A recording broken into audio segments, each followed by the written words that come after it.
Okay, we're live, I think. And we are... All right. Hi, everyone. My name's Pete. I'm also known as Chanty online. I've been doing this YouTube channel from a couple of years ago called Pirates Just Are. You know, Pirates Just Are, like AR, like augmented reality.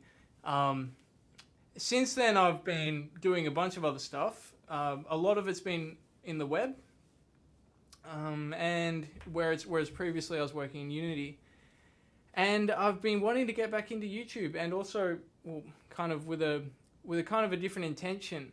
Whereas before I was focused on teaching things and tutorials and that sort of thing.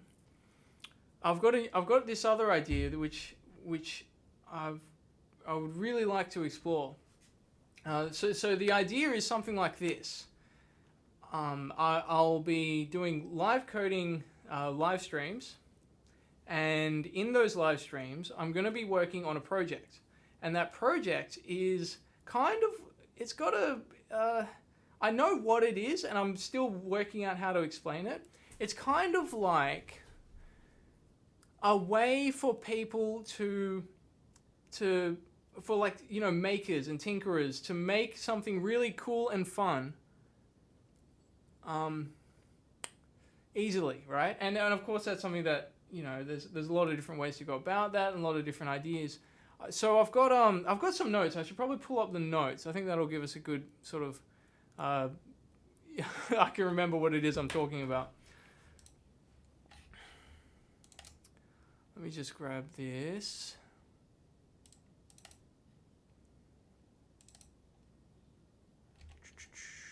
New thing. Okay. So look, I got this project. I got this folder called New Thing. That's as far as I've gotten so far. Okay. Okay. So I haven't even named it because I thought that maybe that would be something that further down the track, once I've got a better idea, once hopefully members of the community like yourselves get involved, there could be some maybe, I don't know, some openness for people to put submit their own ideas for the name of it. But it's something like this, right? You got this open source project. It's going to be very much able to run in a browser. That's an important element of it, and also able to run on embedded devices. These are one of my pastimes. And this is the Lego one that runs on basically a Linux-based system, very much like a Raspberry Pi. So something that can work on those sorts of devices, basically like a framework, right?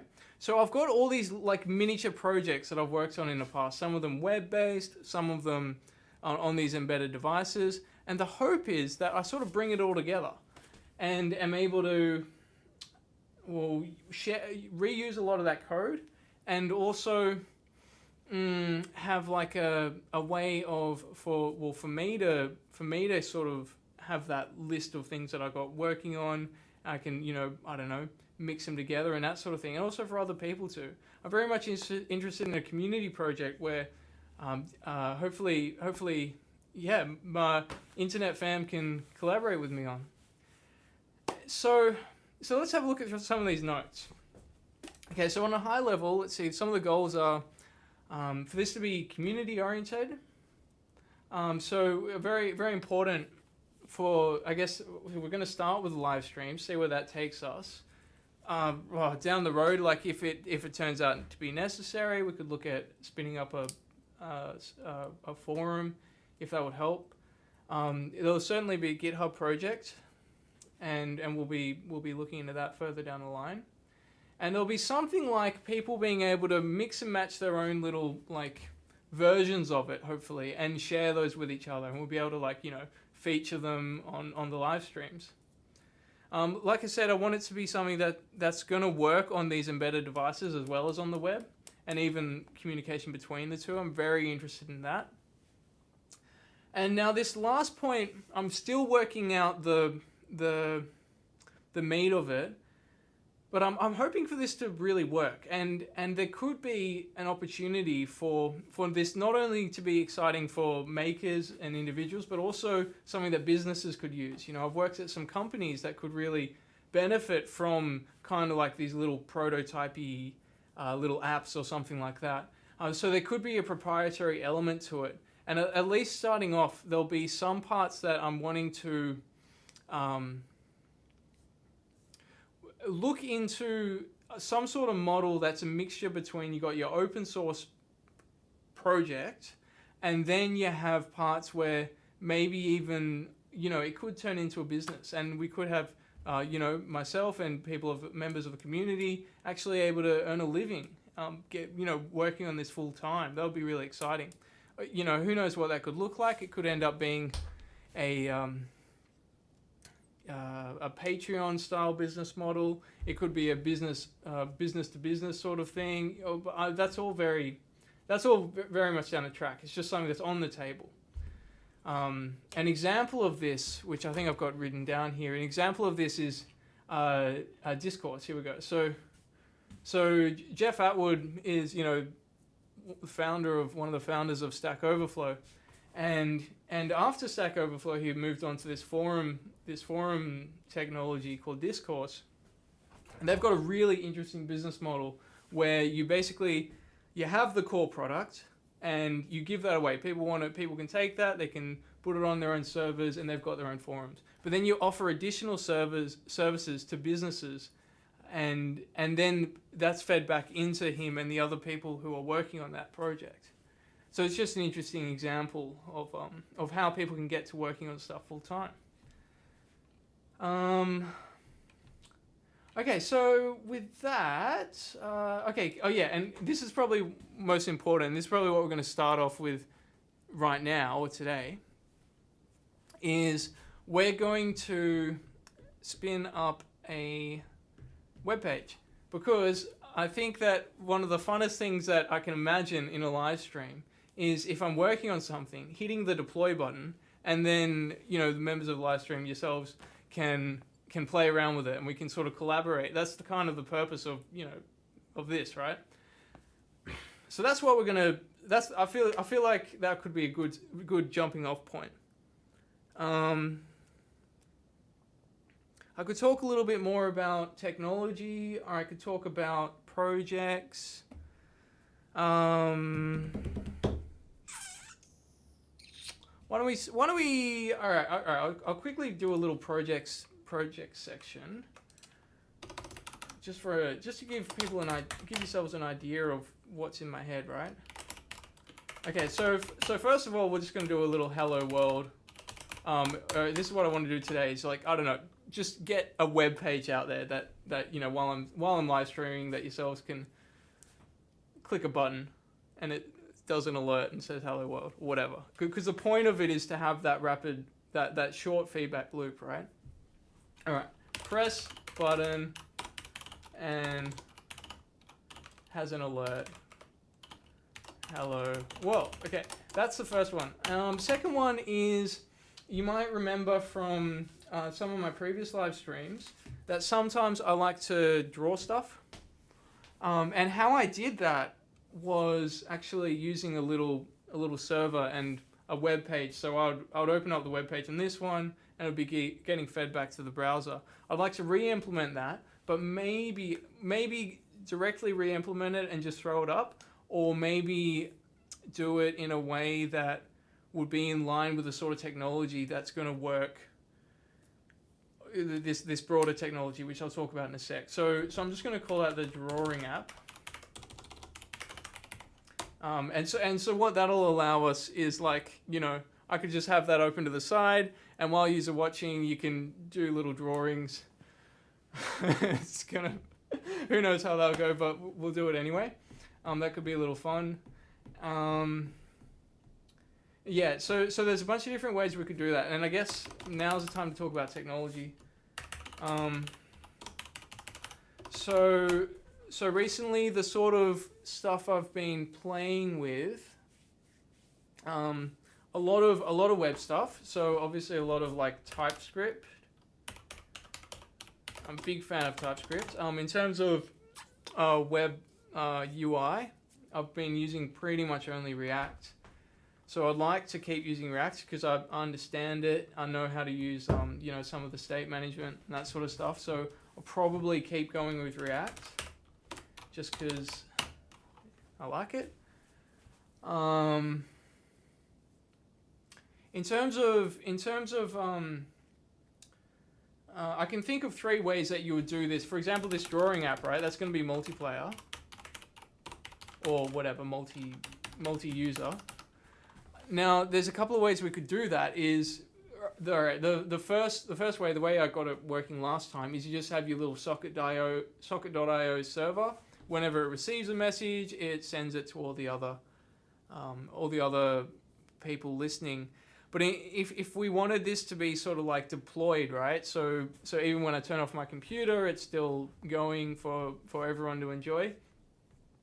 We could either like put that server up remotely, like in the cloud. But you know, I'm not really a server guy. I'm a front end guy. I like HTML. I reckon it's got plenty for us to work with. Particularly, for example, something else I've been playing with is, you know, Webrtc. And what that allows us to do is a lot of the same functionality, but without an instance of a server and without paying for that compute time because it's peer-to-peer. And so that could be a bit of fun. Of course, that does still need a, I'm going to get the name wrong here, a stun and turn server. Or basically you still need some way of getting messages between the clients to let them know that they exist before they establish the peer-to-peer connection. And you can, like, that's usually done with a server, but like I said, not a server guy. I'm thinking, is another way of sort of playing around with it, is if you can use these, I've been working with a Firebase, you know, Firebase real-time database. You can use those databases as a way of making that communication. The reason why I like that over servers is the scalability and the it's not live. You're not handling any of the you're not handling any compute. You're just handling data. You're just saying, hey, on this message do this, on that message do that. So for me that makes the most sense. So I'd probably look into doing that. So using Firebase, real-time database, particularly, yeah, as a server, making those connections. So yeah, we can get started with that sort of stuff down the track. Now, I did mention that I was interested in getting, like, for example, I got these LED lights, right? Like, how cool would it be if you had just like a really nice way of hooking those up to your web browser, while your lights are sitting somewhere else. Now, how would you do that? How can you write code that works in a browser and also works on these embedded devices? And this is something I've barely tried, other than like a little hello world sort of thing. But apparently, like, the idea is that you can actually run a Webassembly interpreter on Arduino, on the little devices. So what that means is, basically, with this project called Webassembly 3,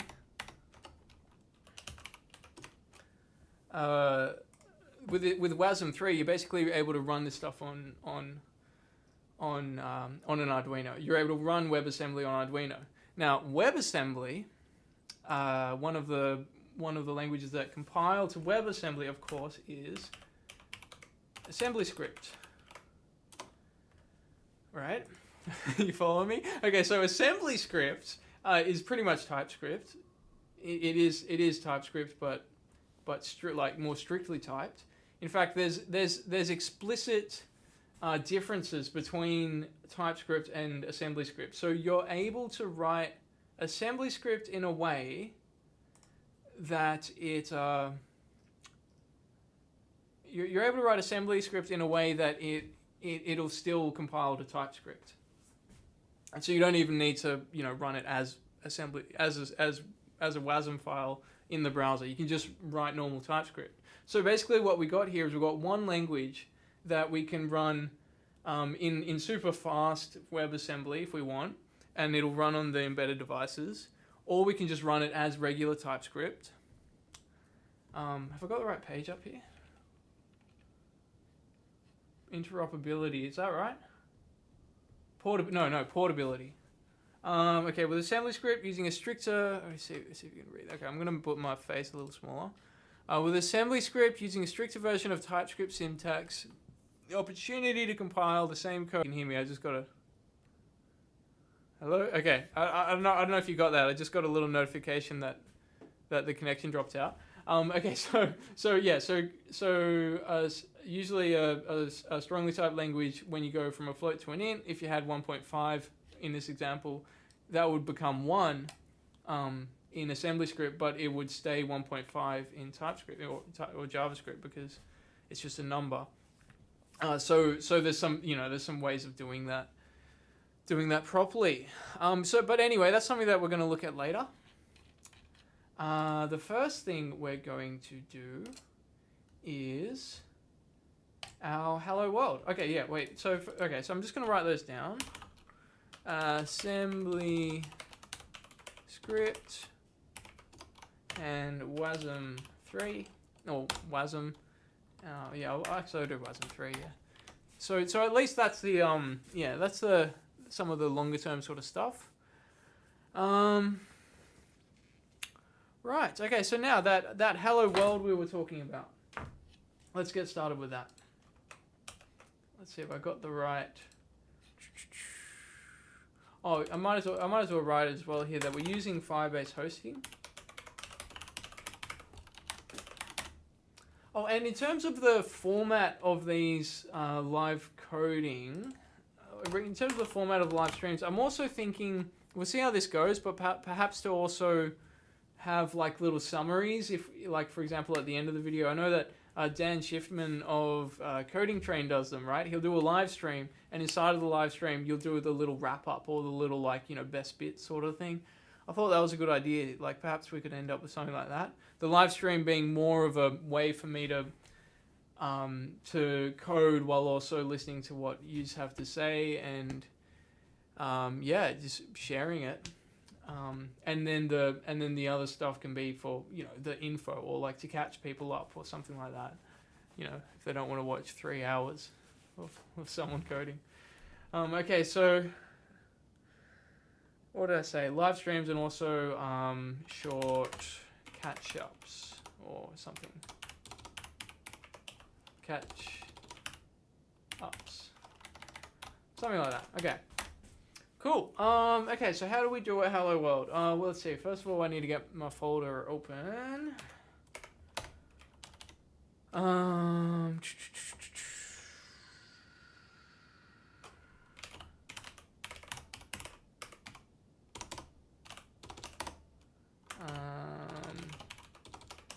Okay, so I'm just going to be working in this new thing folder for now.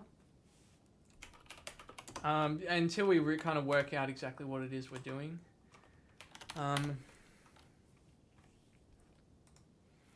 So, what do we need? We need a HTML page. Hey, Drumil. Nice to see ya. React and WebXR. Yes, absolutely. WebXR.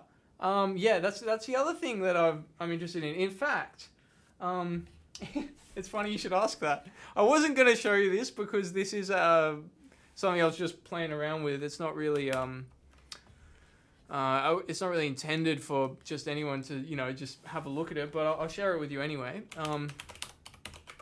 So this is the domain I've got, and there's not much on there at the moment. And don't click the sessions button because it'll just not work. Can't even remember why it's not working. But if you go to the test button, you'll see this is something I was working on. And this, I probably won't work. I don't think it's connected to Firebase, but the idea here was sharing a video in WebXR. So Let's see if this is gonna work. Okay, so you got your video. This is a, you probably can't even tell, this is a canvas using Babylon.js. So, why is this not working? Yeah, there's all kinds of reasons why this won't work. But yeah, absolutely. So this is that's your regular video. Oh no. Okay, that's your regular video element, and that's your Babylon.js canvas. That's your Babylon.js canvas. So the idea here was we could all open up our browsers and all jump into VR, and someone would have like a remote controller and they would be changing the video. So they would be controlling what you know, the play and pause button, and everyone's watching it at the same time. So that's certainly something I've been interested in looking into, and I'd love to get to that. And I'd also like to get to that in a way that like the whole point of this, in a way that building things in a way that everyone can, you know, like everyone can have a look at it and understand and build upon it. So at the moment it's probably behind the scenes quite messy and not something that necessarily could just just jump in. But yeah, we'll certainly get to that. Good question. Okay, so I just want to, this is probably a refresher for myself more than anything. I'm just going to see if I can get this hello world going. Index.html. Boilerplate. Okay, so I'm just gonna do this, right? So we're gonna have a, let's see, I haven't coded raw HTML in so long. We're gonna have a button. Button on click equals. Now, am I able to just write like any JavaScript in here? So if I just have a function handle click, and then just, that could be alert hello world. Can I just go like handle click, or like maybe I've got to do it like this? Oh no, I could probably just write handle click. Click me. Okay, I've bunged that up a bit, haven't I? Okay. Is that going to work? Let's find out. Okay, I'm just going to put that on live server.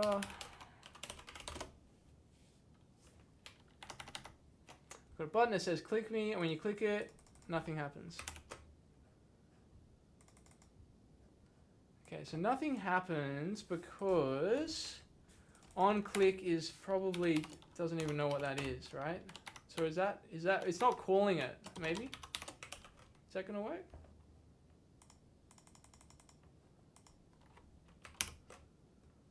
Or does the button have to come below the, or no, script has to come above the button, maybe. Sorry, this is terrible. I know this is terrible. I'm not familiar with this, all this raw HTML stuff.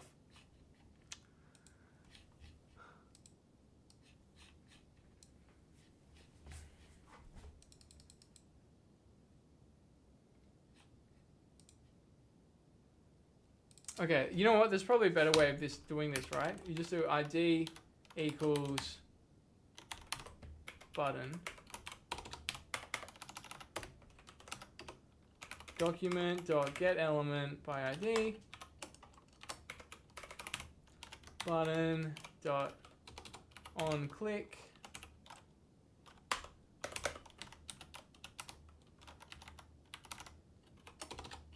okay.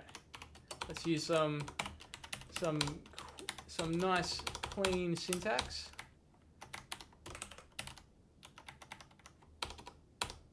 Okay, on click of null, and then we'll pop that up there.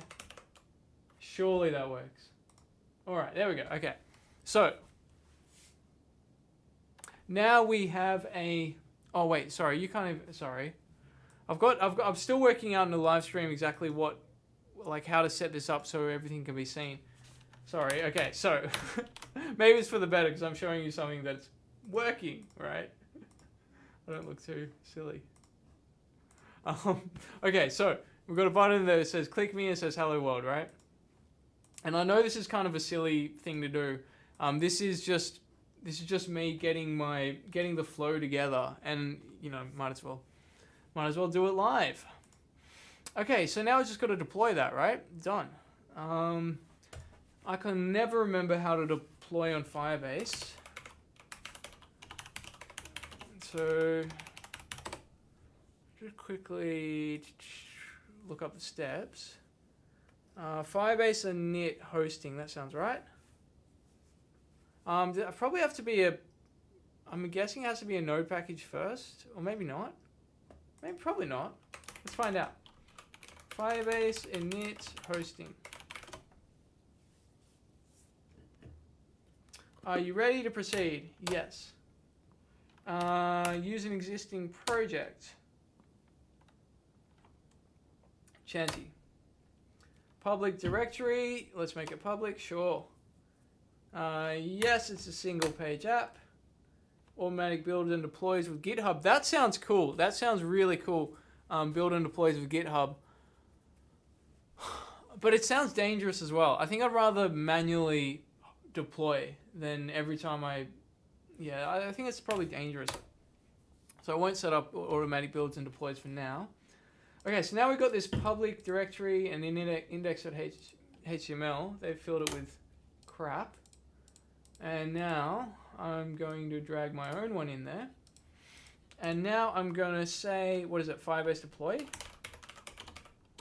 Let's try. See what happens. Deploying hosting. Hey, okay. All right.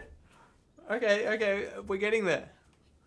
Okay, releasing new version. Deploy complete. All right. So now, if I refresh my website, hey, there we go. All right, cool. So you the viewer, can now enjoy this beautiful app. All right, that was better than I expected, to be honest. That was not too bad.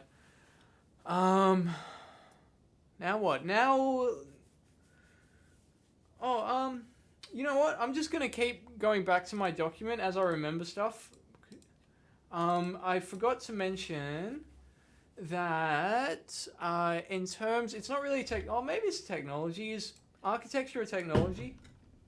I'm going to say, actually, no, it's not technology. So our architecture, basically, this is the question of, I'm going to make it big for a second.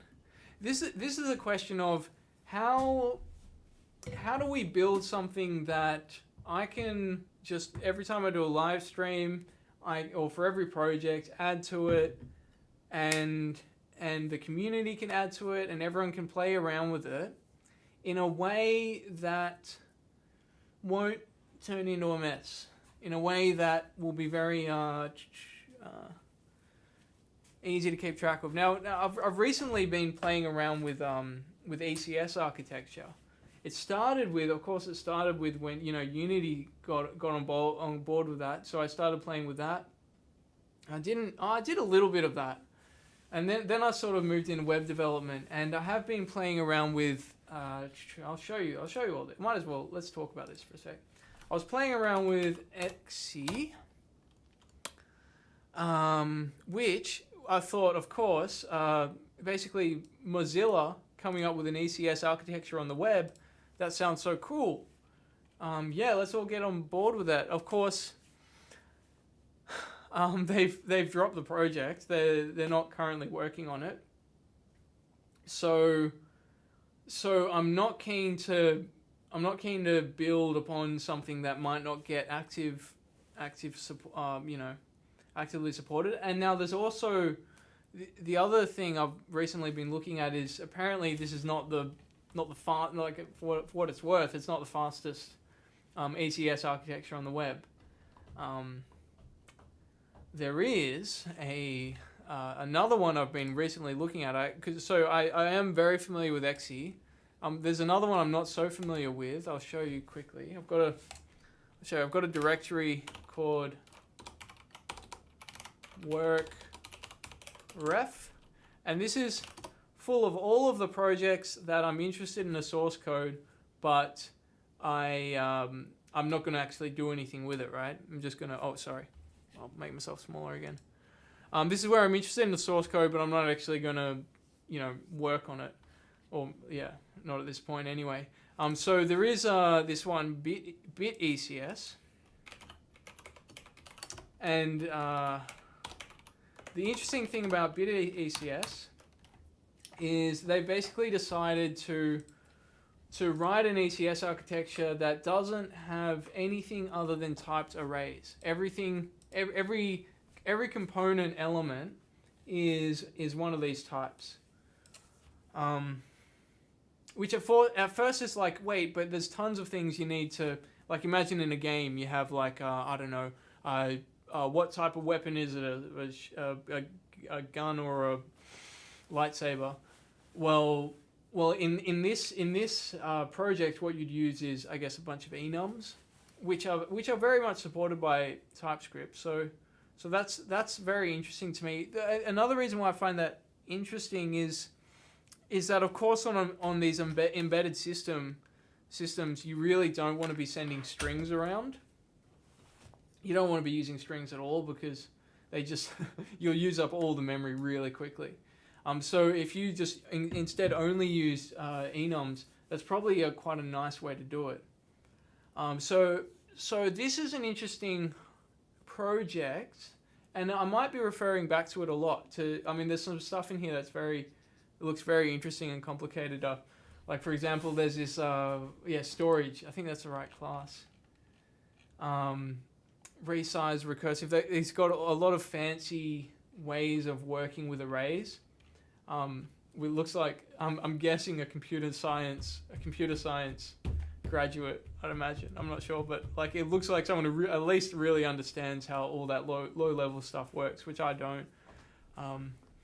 But I mean, that said, I don't need super speed. So apparently this is the fastest one on the web.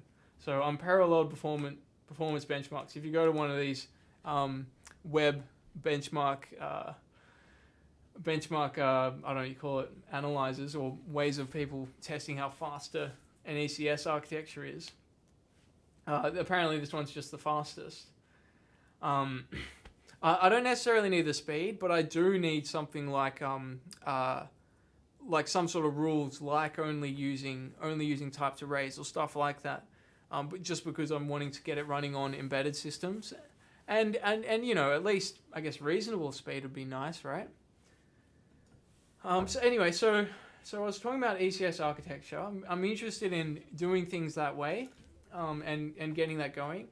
And whether to use someone else's framework. The problem is, if we're really interested in Assemblyscript, I don't believe there is an ECS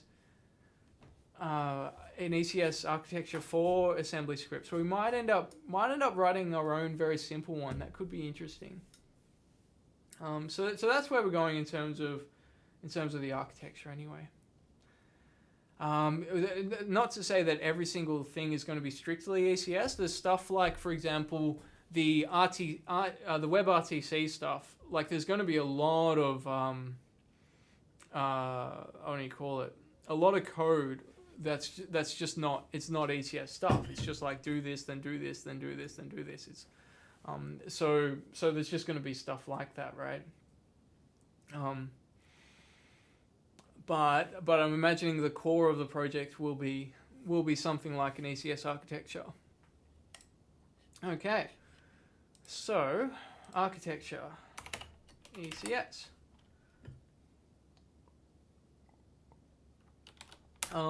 Once I decide on a name, we decide on a name, I'll be able to get this out, or get this on a GitHub. But for now, I'm just going to start working on stuff and maybe and focus on the continuous deployment, and then we'll like once we actually have something to share in terms of the code base, we'll get that on a GitHub repo.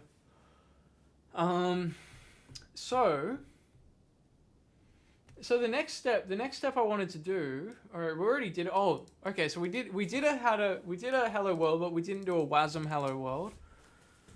I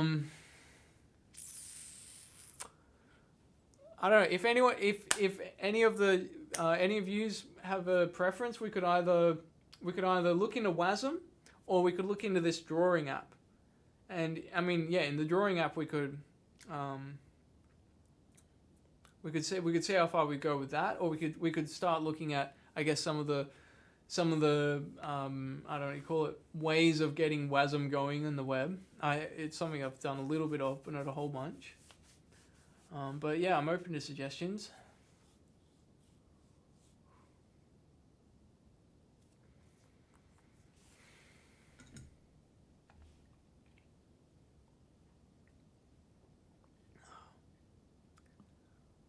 Why don't we...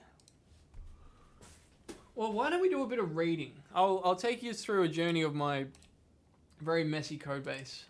Let's see, where am I? So I basically got, if I go here, okay, this is sort of a repo where I just keep all kinds of random stuff.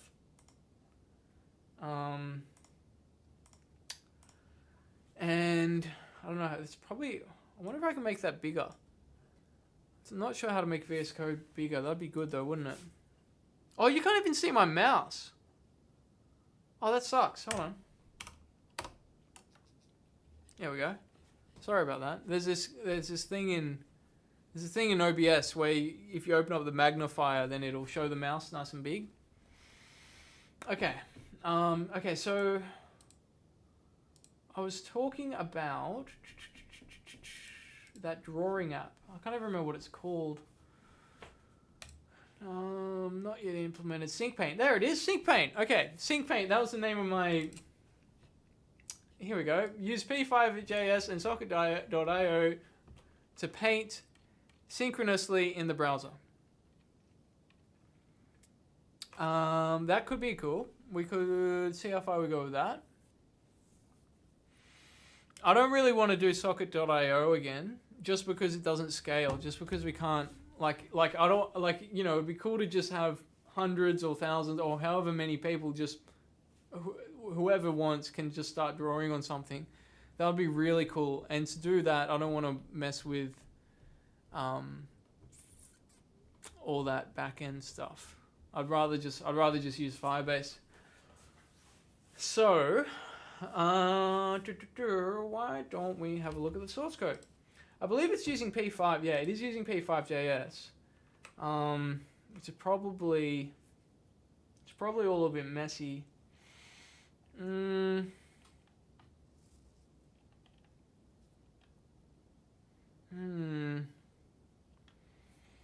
So basically, yeah. So it's basically just it's using P5 to draw stuff, and then calling these callbacks. Gosh, it's very messy. You got a simple event class. It's probably returning the handler with all the returning the handler. Yeah, so basically you're doing this stuff to P5, and then you're letting the socket message service know what you were doing.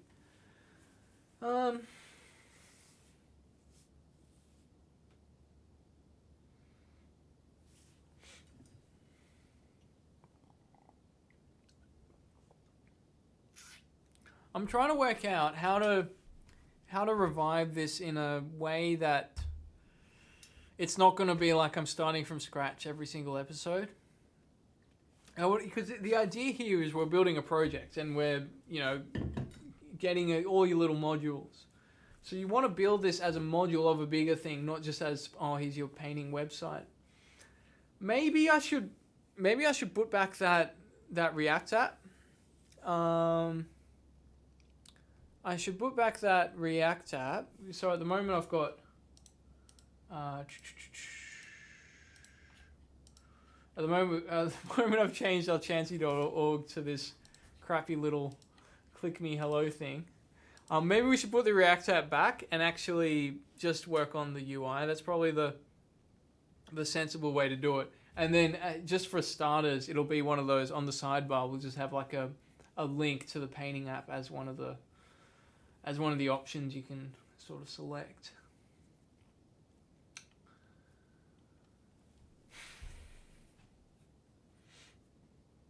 So I'm just talking out loud here. There's the other thing I'm thinking about is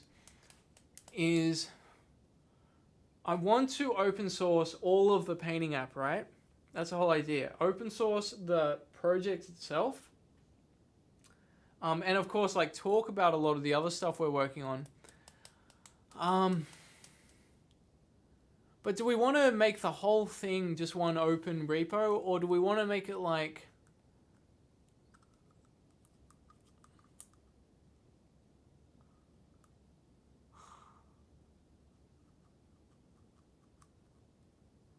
I think it's going to be confusing. I think what you want is a really clean project, right? And it's really specific project. And what that project is like, okay, this is your painting app. This is your, I don't know, LED color changing app. This is your your bindings or your ways of hooking it up to your RTC or whatever. But then the hosting itself and the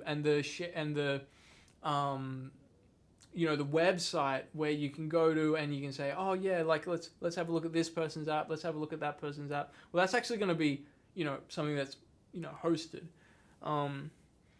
So I'm thinking what it's going to look like is probably two projects. One is where you're actually you're serving up the site and you got all your all your configurations and everything specific to showing the website and showing different apps, and then you actually have the project itself.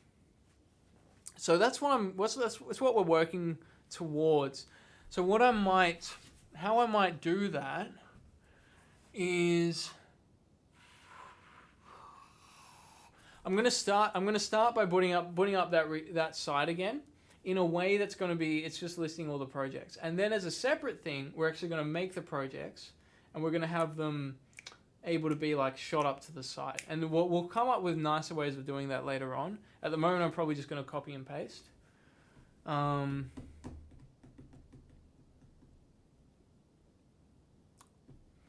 Probably just use iframes, I think.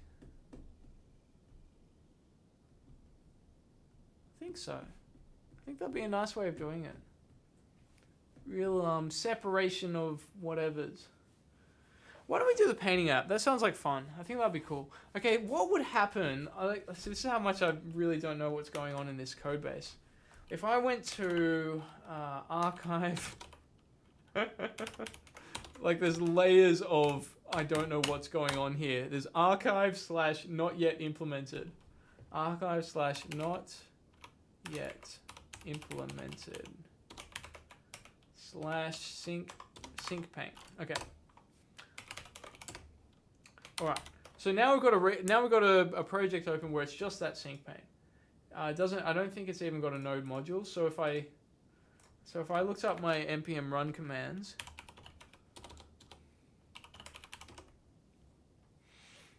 here we go. Well, let's see what happens. Let's see if this is still working. What if I go npm start?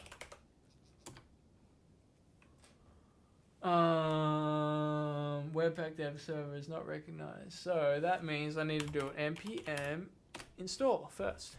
Let's see what happens. Get some color on the screen.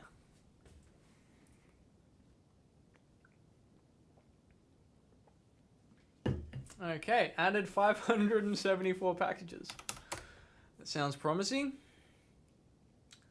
Okay, I got something here. I'm also going to run the server.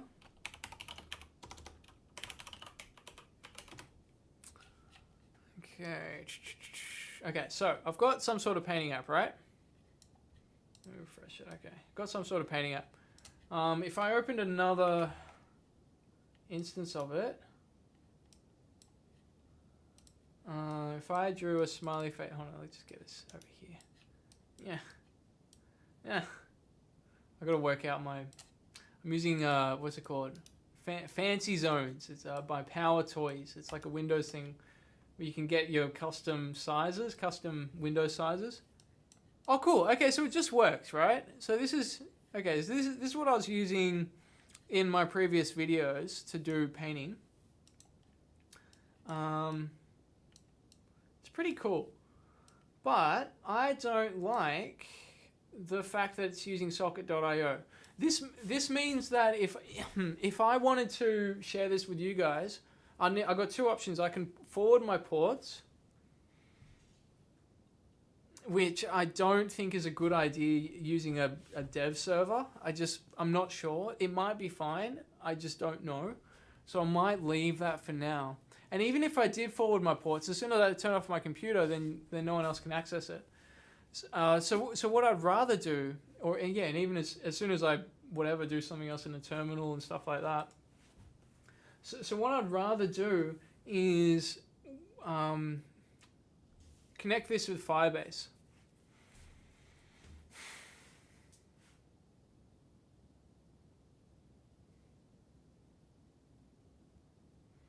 What I'd rather do. So let's have a look at the code. How difficult would that be? So you got your cursor handler that just listens to the mouse, and this is in my pre TypeScript days. My before I was converted, as it were. It's even got touch force if you're using an iPad. Let's see, graph functions. Gosh, this is weird. Okay, create scale. Let's read through the code, see what it's doing first. Add graph functions. Great. So that's adding something to global scope or something. Is it? Graph function. Module.exports is add graph function. What is it doing? Look. Add graph functions P. Oh, it's attaching them to the P? Yeah.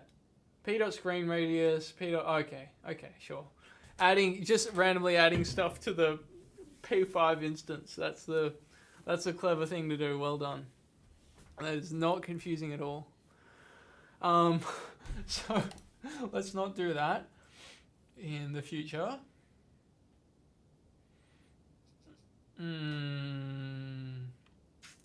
What's this? Socket app interface.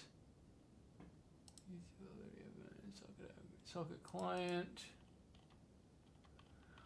Gosh, I got a feeling that it's going to be quicker to rewrite this. It's so old, it's so JavaScripty and messy. It's using old require syntax. I think I might rewrite this. I think I will rewrite this. And I can reference it and stuff. Here's another question. Should we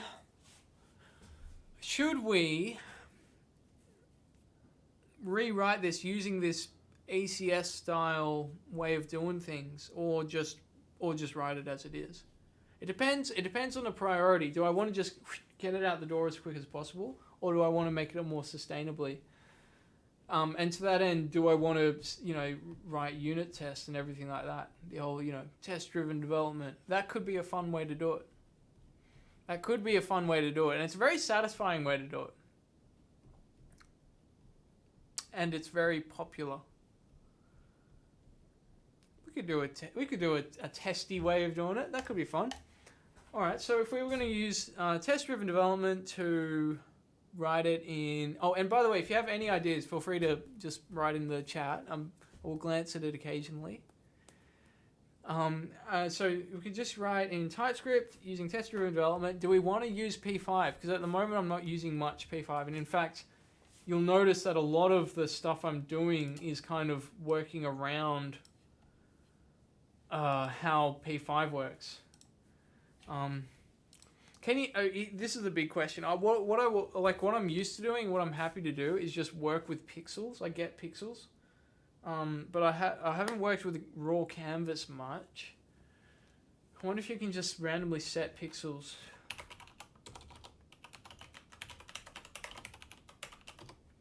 On the canvas.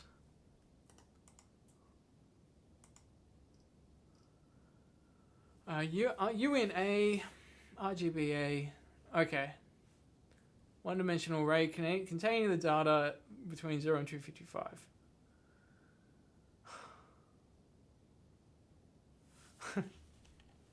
You know, it might sound crazy, but that is sort of like, I don't know, to me that it looks like a lot of fun, right? Column 200, row 50 in the image would do the following. Yeah, I mean, you'd obviously write your little helper functions, but then you sort of, your dependencies are minimized, your size of your app is tiny, and that's where you do your sort of, if you wanted your ECS architecture, you could really get into the raw stuff of it, which could be fun. That could be very fun. Or if ES 2015 is appropriate. Color indices for chord.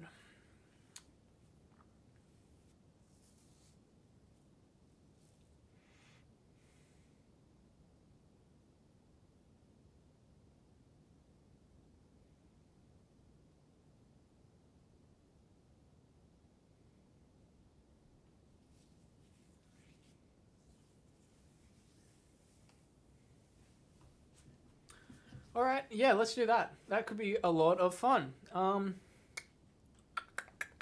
then we can really do it as its own little zero dependency little raw HTML project with a canvas and everything. All right, let's do that. Okay. Where am I going to put this? Yeah. I'm going to put this in the archive folder. What should I call it? Sync Paint 2. Sync Paint 2. No. I kind of like Sync Paint. I just call it Sync Paint, I guess. The same name. I'll call this one Sync Paint Old. That's the smart way to do it. Of course it is. All right, let's do that. Close that before I rename it. Probably still won't like it. Can I rename you? Yes. Okay. All right. So let's see. Gosh, this is good. This boilerplating is it's very therapeutic. It's very procedural, and you're just thinking slowly about the things that you need and why you need them, right? It's a nice way to do it. So I'm going to do this in new thing. Why not? Okay, so where am I? Have I got my new thing project? That's BitECS. New thing. No, that's just a random one. New thing. Okay. So let's make a directory. We're going to call it sync paint.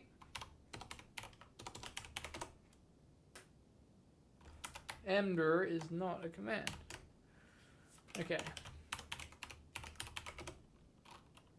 Now that's really small. I'm not sure how, I'm sorry, I don't know how to make that bigger.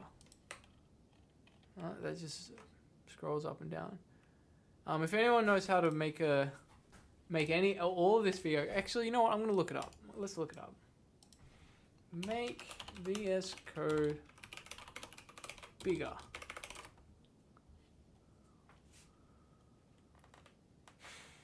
Environment font size. I guess it's the environment font size. In and out from the view menu. Okay. View, appearance, zoom out. Control equals and minus. Control. Okay. Control plus. I think it means control equal. Yeah. Okay. Oh, cool. Oh, that's great. Okay. Say what that is. How's that? Too big? It's fine.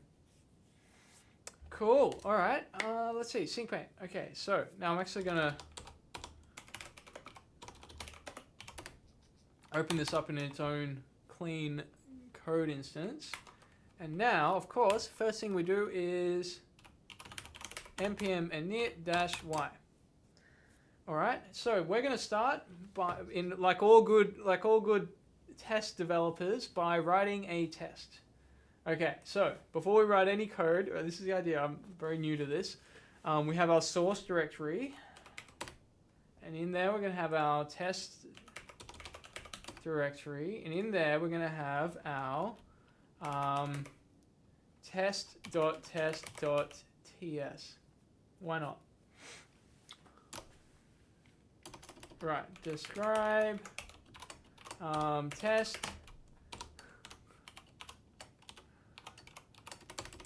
Okay, and we're just going to say it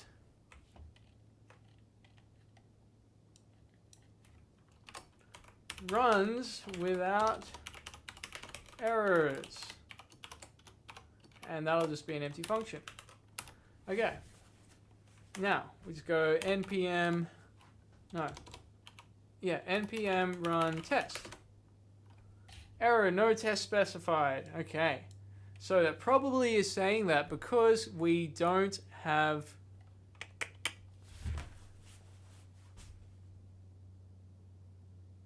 Jest installed, right? I'm going to use Jest because I know Jest. So let's see, go npm Jest.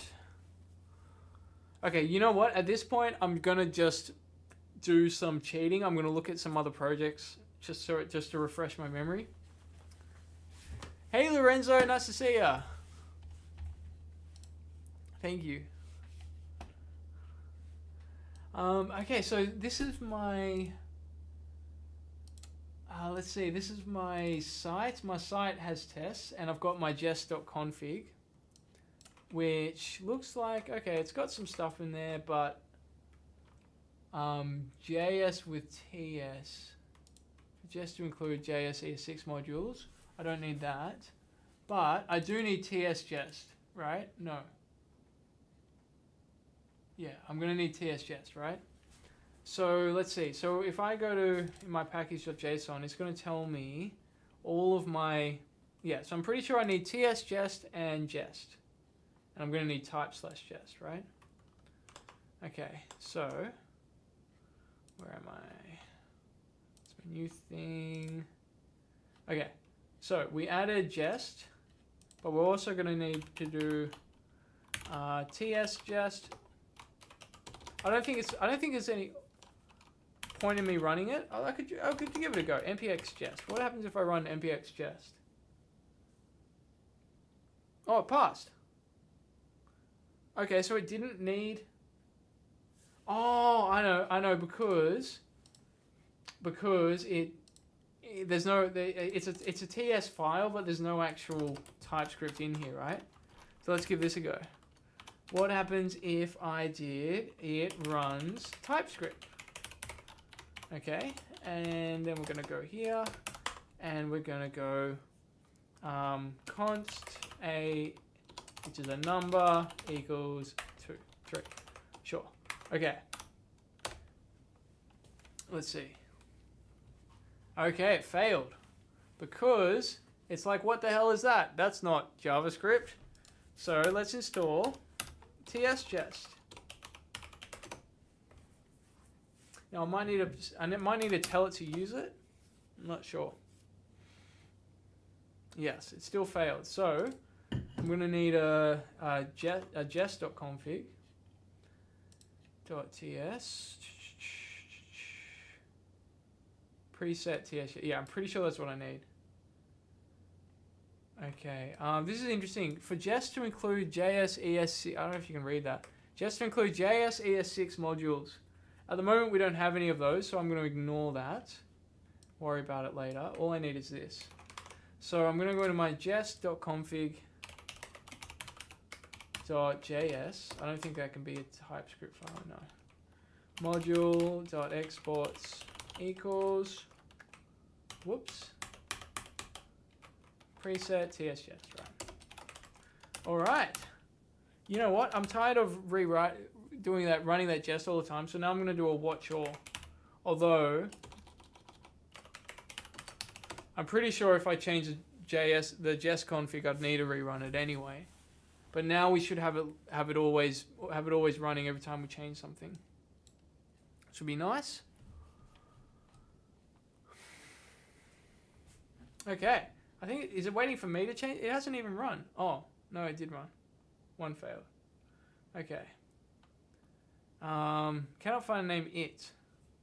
Types just / jest. Okay, so cool. Okay, so now this is a different error to what we had before. Now it's saying, hey, we get that you're using TypeScript, that's fine, but TypeScript itself doesn't like you using stuff that TypeScript doesn't understand.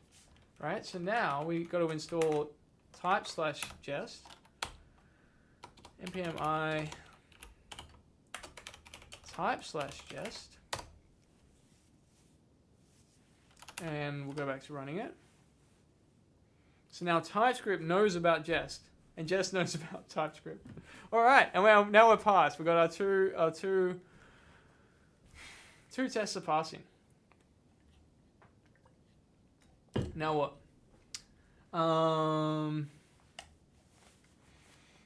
Let's make our HTML document. So we've got something to look at.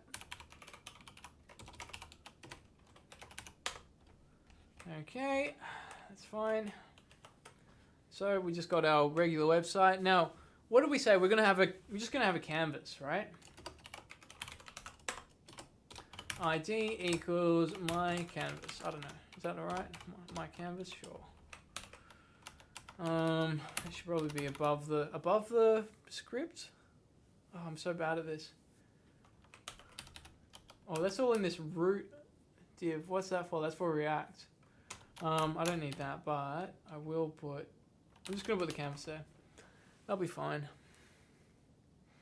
All right. So we got our canvas. Let's make something draw something on the screen. That'd be cool. How could I do this? I'll probably do a live server. I know we're gonna need Webrtc, right? Oh, that's gonna be fun. I think I'm gonna cheat and just use some boilerplate I know, because Webrtc is Webrtc can be painful. Just a lot of little things to set up. Okay, I know that that's only for React and stuff. That's just a recommended mode entry. Let's see. We don't need that. Don't need that. So, oh yeah. So all we'd really need is a TS loader, because we've told Jest about TypeScript now, but that's just for testing. Now we also need to have a way to compile our TypeScript and also bundle it. So let's just copy and paste this like a good coder.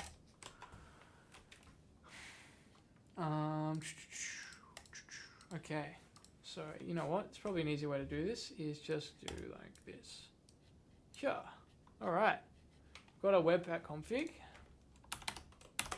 So we don't need cause. I'm gonna leave that in there because we might end up using this for React-y sort of stuff. Mode development source / I'm just gonna have an index.ts for now. TS config path plugin, we don't need that. And path, we're gonna use path, I guess.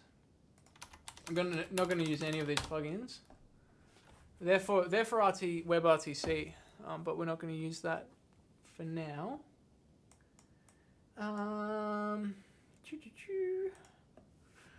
We do not need this. I think that's by default, so I'm pretty sure I can just comment that out for now. Test TSX, yep, resolve TSX. And modules, we do not need to muck around with modules, so I'm pretty sure I can remove that. That's something else I was working on. Plugins, no. No. Output. Main.js dist. Sure. At the moment I'm using public, but dist is probably more standard. Public's a little bit old. I think dist is fine. Okay, so now we've got our dist. We've got our output. Check. I don't think we need this resolve node modules. I think that's kind of standard. I think that's default. And I think that's default as well. Okay, so let's give that a go. Now, the other thing I'm going to cheat is I'm going to cheat looking at the all the dependencies, all the Webpack dependencies. Just because. You know what? This in itself, this whole thing that I'm setting up here, I feel like should be its own thing that we should, like, I don't know, serve up somewhere or have just like as a GitHub template or something like that.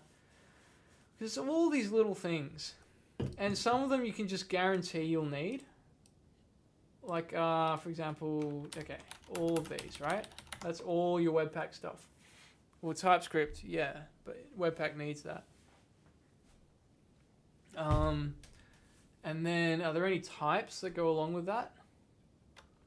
Don't think so. No, there's no types. Of course not. Puppeteer, TSJest, yeah, no, that's fine. So it's just that. Webpack CLI, Webpack Dev Server, TS Loader, TypeScript, okay. You know what? This is a dirty way of doing this, but I'm actually just gonna do this. Copy and paste. I can't put anything in here, can I? Sometimes I don't like. I wish I could comment a package JSON. That'd be sweet. So now if I go npm I, it's just going to install all those. No, it's not. Of course it's not. Because there's a trailing comma. Whatever. It might be a few versions behind, but I'm not concerned about that at the moment. Okay, so now I can do npx webpack. Oh. Doesn't exist. Okay. So, this is good. Let's have an index.tx. And we're just going to have a console. No, alert. God, I love the alert, right? Alert. Oi. Okay.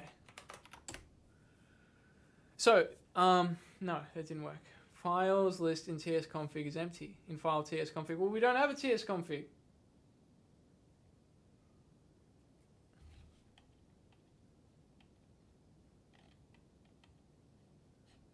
Okay, so let's get a tsconfig as well. Okay.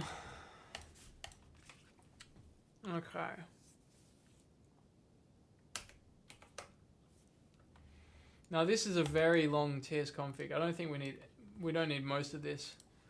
So let's quickly just go through it all. Outdoor is dist. Actually, I don't think I even need an outdoor because, well, you know. Lib's worth it, I think, just to, yeah, because you need the DOM and stuff. Resolve JSON, yes. Module resolution is node, yes. That's fine. No implicit any, true. I don't like implicit any. No implicit this, true. Strict null checks. I'm pretty sure that's default, so I can just remove that. Strict null checks. What is a strict null check? When type checking, take into account null and undefined. Yeah, of course. Gosh, this is a very, very lax tsconfig. Okay. Module ES6, target ES6. So what's the difference between module ES6 and lib ESNext? What module code is generated? Target, oh, you know, it's probably fine. Well, you know what, we'll just leave it for now. Source map true, preserve symlinks. What's a symlink? Disable resolving symlinks to their real path. It correlates to same flag and node. I don't even know what that means. Oh, symlinks, like, I know what that means. that means like, you know, npm link, that sort of stuff. We're not doing that for now. Allow JS, check JS. No. Why would we include JS? Unless we're using some node module, maybe. I'm gonna get rid of it. Consistent casing in file names, sure. No fall through cases in switch, sure. Allows synthetic default imports, yeah. I'm pretty sure that's if you want to use like yeah, if you want to use packages that don't have that import sort of syntax, then you can use them. ES module interrupt, and I'm pretty sure it's the same reason. Yeah. Yeah. So you need both of those. Okay, so those two we need. This exclude, I don't think we need, except for maybe dist. From memory, I can never get the exclude to actually work. We'll see how we go. And I'm not using this references for now. Okay. I think we're good, but why is that not happy? Overwrite input file. What the hell? Okay, maybe we're just going to close this and open it again.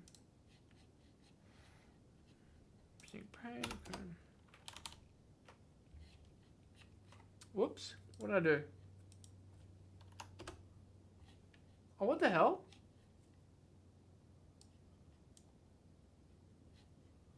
Oh, it worked that time. No, what? C? Oh my god, okay. My computer's freaking out. One sec.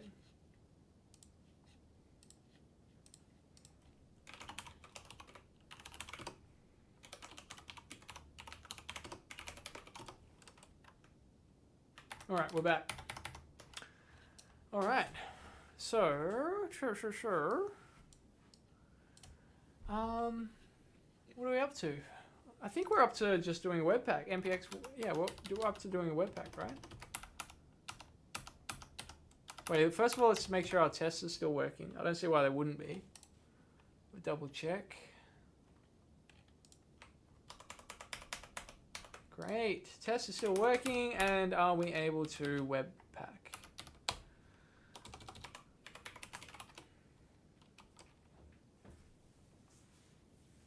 All right.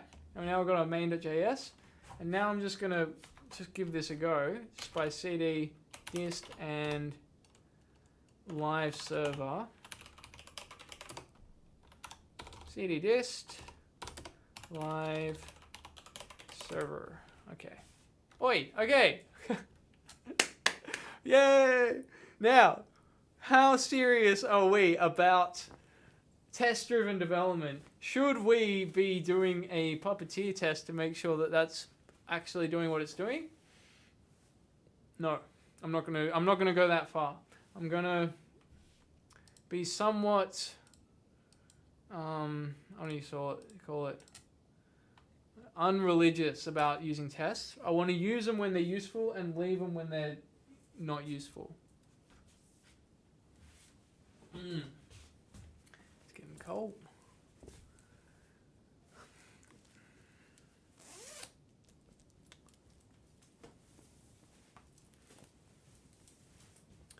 All right, so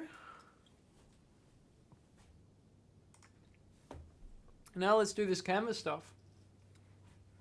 So in theory, there's a canvas here, right? There's meant to be a canvas here. Yeah, there's a canvas called my canvas. Great. So let's make the canvas black by using those set pixels.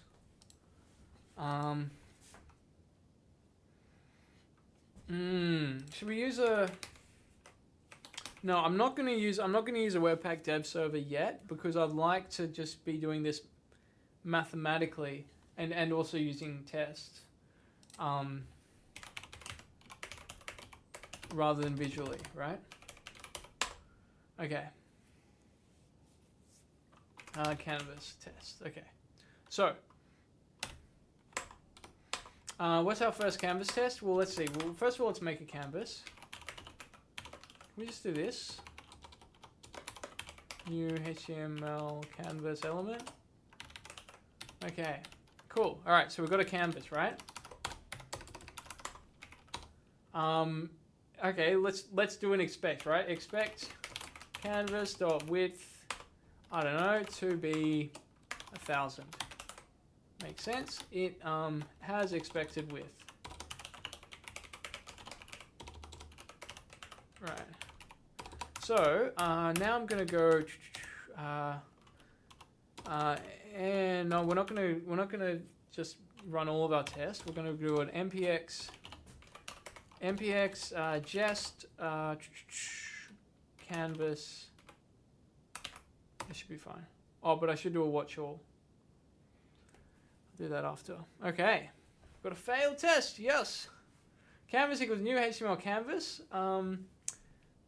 Not part of the custom element registry. Okay, so it's probably not supporting canvas. What we're probably going to need is a mock canvas, I think. So let's see. If I go to npm mock canvas, just canvas mock. Here we go. Just canvas mock. Just so setup files. Looks fine.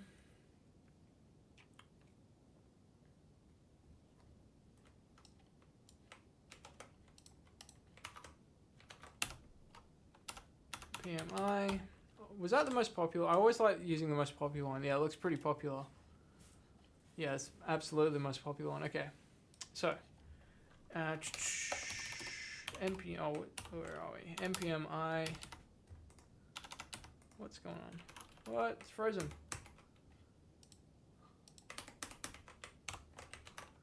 Okay, what happened? Terminal may stop working because the connection to the host is unresponsive. Am I getting performance problems? Well, I've got memory and stuff. I've got GPU. Strange. Restart host. There we go.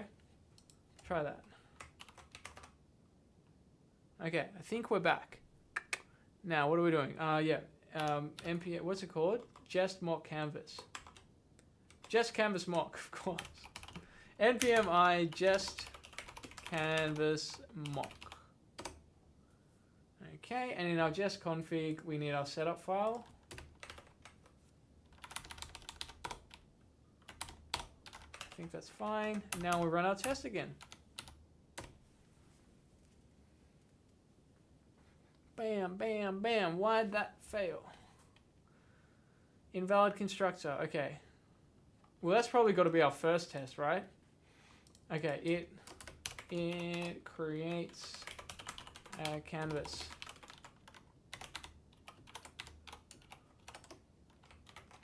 Whoops.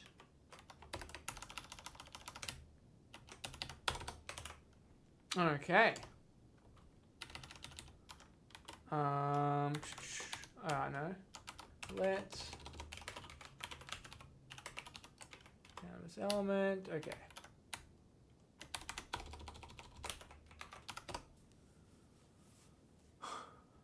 So I'm not sure how to use. I guess I'm using this wrong, aren't I?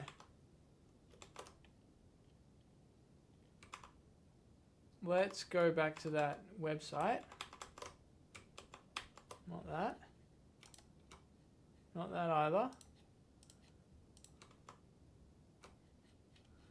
Just canvas mock. Okay, setup files. Okay, oh, you got to import it. Of course you got to import it. Alternatively, you can create a new setup file which requires this module, or add the...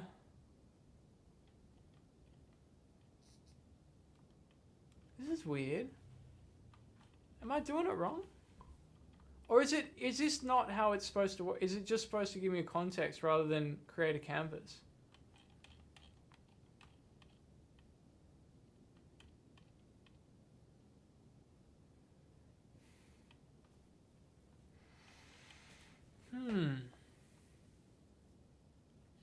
That should probably be my dev dependencies anyway. Actually, almost all of those are dev dependencies. Are all of them dev dependencies? Yeah. Whoops. What do you say? I just go like this, right? Is that it? Something like that. I don't know if that's right. Oh, I'll leave it for now. I'm getting distracted because I don't know the answer. Why is it not working? So, setup files. Okay, configuration section. Mock strategy implements all the Canvas functions and verifies the parameters.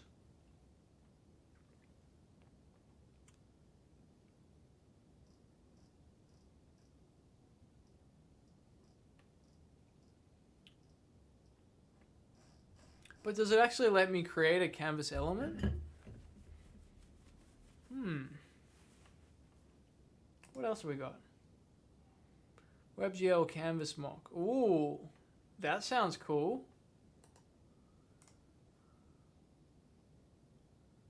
Although I'm kind of sad that this one isn't working because that's the popular one. Why is the popular one not working?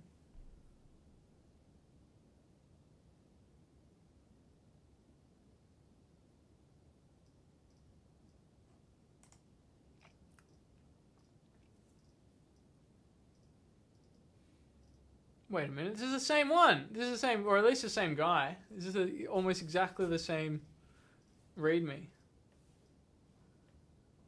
Canvas student? No, look, this is letting you create canvases. So why can't I create a canvas? I want to try something. I'm not sure if it's going to work or not. What happens if I try to import it, right? Into my test. So what if I try to import just canvas mock? Is that going to fix it? Or have I got to do like something like this?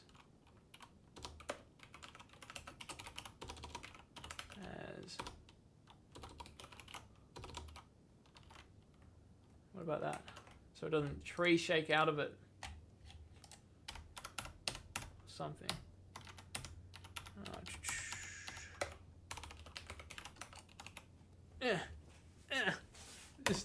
I'm just doing a watch all.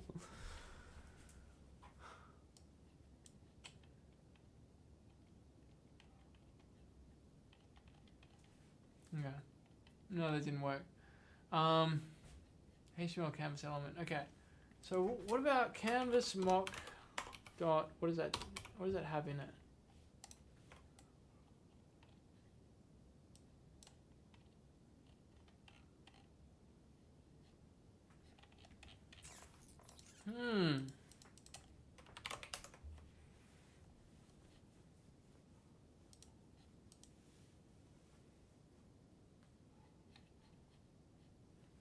Maybe I'm not including it right.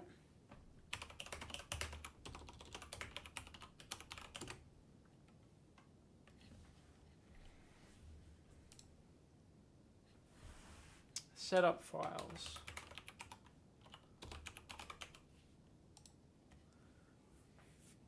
Yeah, that looks right. JS Canvas mock is in the setup files. Let me just check out the GitHub.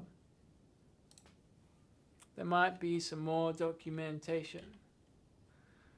Changelog, code of conduct, contributing, readme. Okay, in a package.json, I could try doing it the JSON way. I don't know why that would be more helpful. Let's just quickly try that. But I feel like that's the same as a jest config.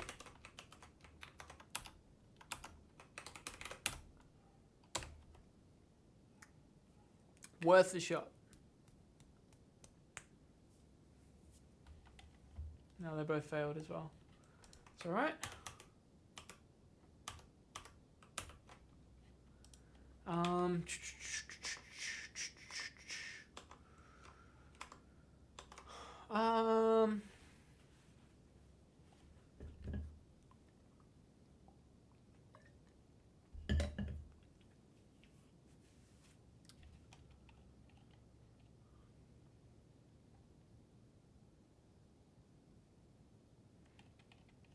This just isn't really telling me exactly, like, am I doing it wrong? I'm not supposed to create a new HTML canvas element? Is that the wrong thing I'm doing? Canvas to data. I wonder if it's got, wait, they should have their own, I wonder if they've got their own test on the GitHub. Let's see. Oh, look at this. Test. This is very meta. We'll look at their test to get our test working. Canvas equals document.createElement. Okay. All right. Document.createElement canvas. Here we go. Oh, there we go. How cool is that? Equals, okay, there we go. Document.createElement canvas. Not new HTML canvas element. One passed. Okay, good. The width is actually 300. There we go. Okay, so the default width of a canvas is 300. There we go. So we got 2 tests passing. Awesome. Pretty sure I don't need that now. All right. How easy. All right, so we got our canvas. We're creating it. We got a width of 300. I bet the height is going to be... Actually, I need it. Oh, yeah, it is in watch mode, so I should be able to just save that. Expected dimensions. No, the height is not 300. The height is 150. Of course. Okay. So now we should be able to, let's work out how to get those pixels. Okay, we're gonna need the, I'm guessing the image data on the context, or just directly on the canvas. Canvas API, image data. Let's see. So if I go canvas dot image data, no? Get context 2D.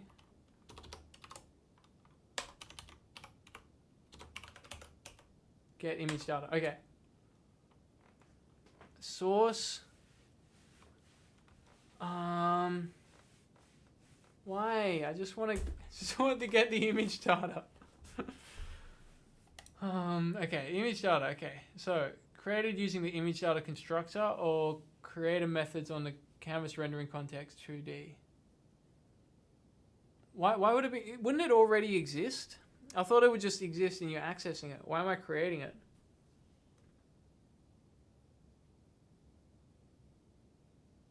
If no array is size of the image it contains. Okay.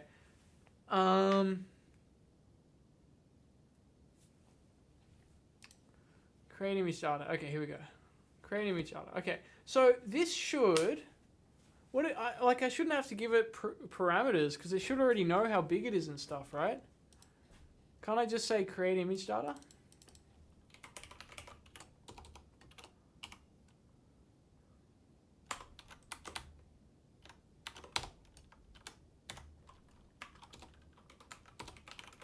I don't know. Look, I guess we can give that a go. Okay, so let's see. We'll make sure it can do that. We'll write a new test. It creates image data. Okay, well, that's got to be I'm pretty sure I got a snippet for this. There we go. But it doesn't need to be async. Probably should be not async by default. Anyway, okay, so that should be fine. Why would it be an undefined 2D context? That doesn't seem right. It should always have a context, right? Okay, so it creates image data, sure. Const data equals canvas. Okay, so I should be able to tell you, because that's an array, right? That's a, oh no, it's an image data. It's image data object, right? So I'm going to say yes. I'm going to say I promise it's there. Oh no, okay, no, I'm going to say it's not promise. I'm not going to promise it's there. We can say expect data not to be undefined.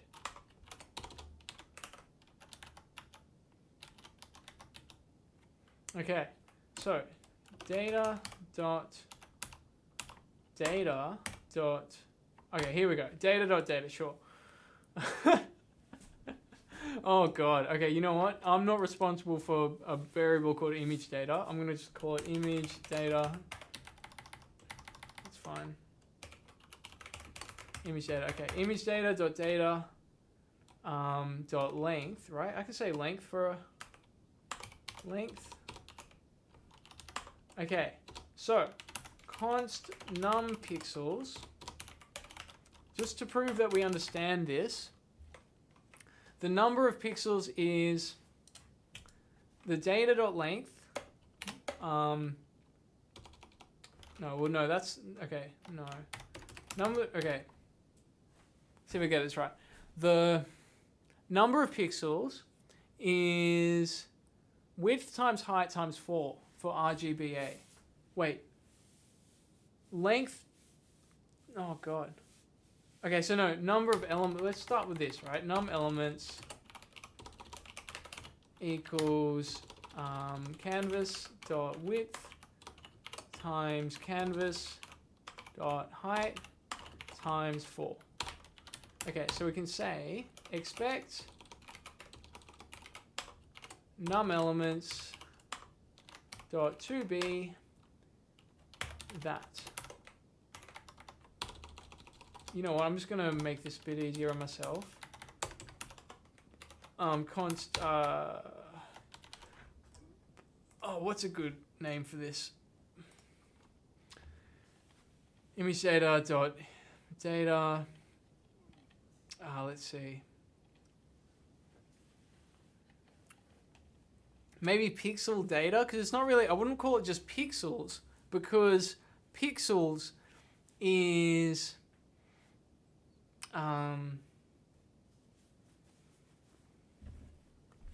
pixels I'd think of as like objects, right?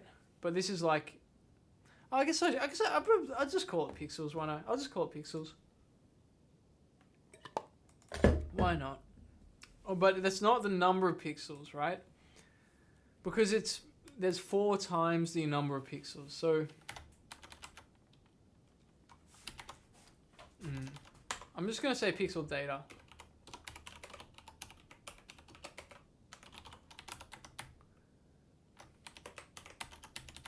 Pixel data equals image data dot data dot data like this. Okay. So number of elements should be pixel data dot length. And we're all good. We're still good. Okay. So creates an image data with the right length, a length that we expect. And now, I think that's enough. That's enough farting around in tests. Now we should actually try and write something that's going to change them. How cool would that be?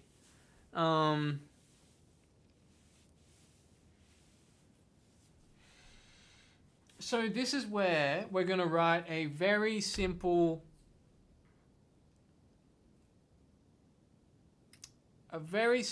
library for editing the canvas pixel data. I know that this is how it all starts, but we're going to have a couple of rules. It's only going to work with pixels, and it's only going to do things like draw a line, draw a square, draw a circle. Oh gosh. Maybe I should just be using P5. Lines. The math for drawing a line is just kind of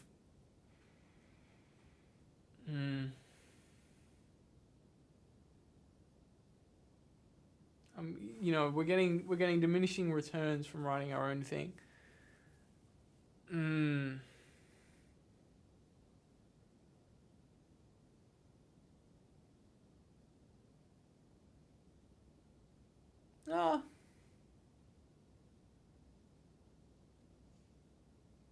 know what? That's the fun of it. That's the fun of it. Alright, so we're going to call this our pixel editor.ts. Pixel, no. Call it a canvas utilities. Okay.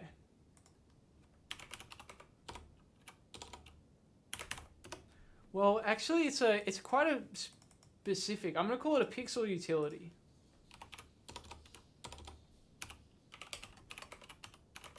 .ts, okay. All right, so now we've got our pixel utility object, and the first thing we're going to do is just have a set pixel. Set pixel. What we're going to need for that is that image data. So this is going to be our class that we'll work with, an image data class, right?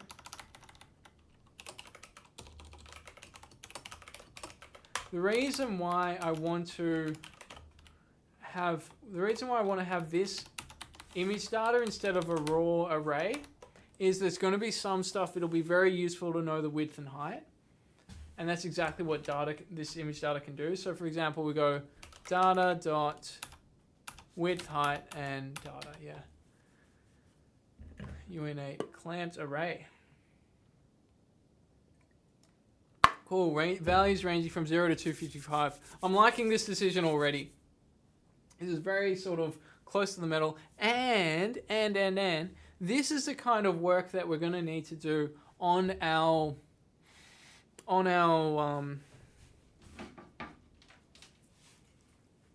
these things, right? These also work on bytes, and so 0 to 255, and they're not RGBA, they're RGBW, which is kind of different, right? But still we're going to be doing writing this sort of stuff. And I know I'm not using Assemblyscript at this point, and maybe I should be, but I feel like that's for another live stream. For this one, I just want to get something deployed. That would be nice. That'd be nice. So we'll just get some sort of really basic drawing app going on, and then I'll deploy it on the web, and then we'll look at whatever multiplayer or whatever later. Okay, data. Okay, set pixel. Okay. So we're going to need data, and we're going to need an X number and a Y number, right? Okay, set pixel. Okay, so. Oh, and also we're going to need a color. Now this is where I'm going to start to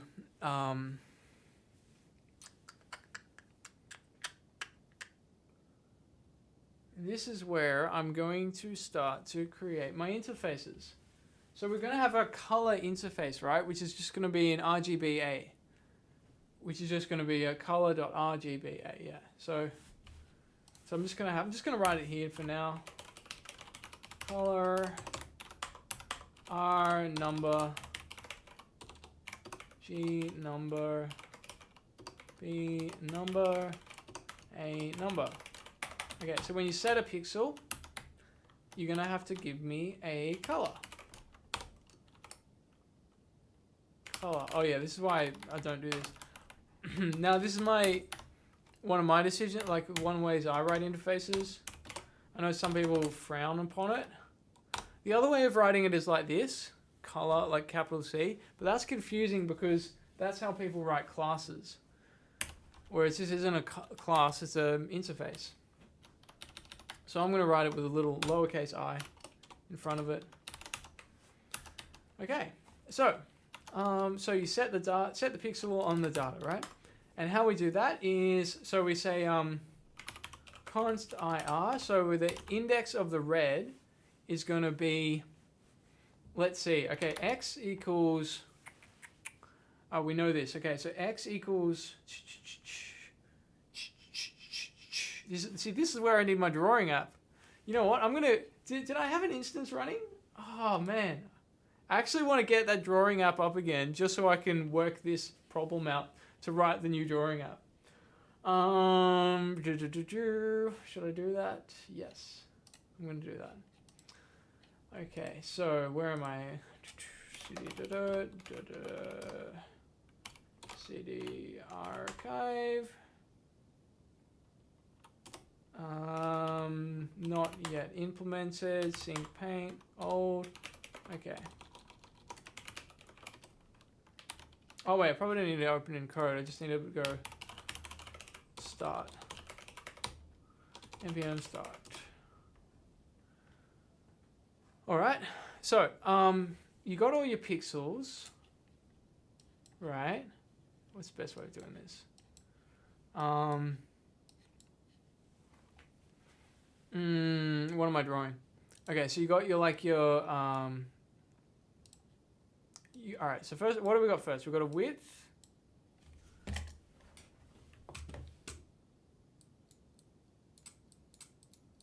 You got a height.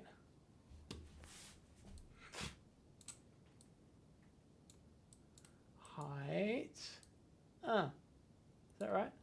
There we go. Okay, you got a width and a height. And then let's say you want to set a pixel at x equals 2. So it's 2 on the x, right there, and 3 on the y, right? So it's 2 across and 3 down. So let's say it's here. Now, first of all, let's get the pixel index for that number, right? So the pixel index would be on the x-axis. Let's say if your width is 300, which it is for in our case, then it would be whatever that x value is modulus the width, right? So if it's 2, then it's 2. If it's if your x value is 300 and if your x value is 2 and the y value was, what am I saying? We want that pixel index, right? And the pixel index in this case happens to be 300 times 3, 36902, 902, right? I'm going to do a pi. Pixel index equals 902.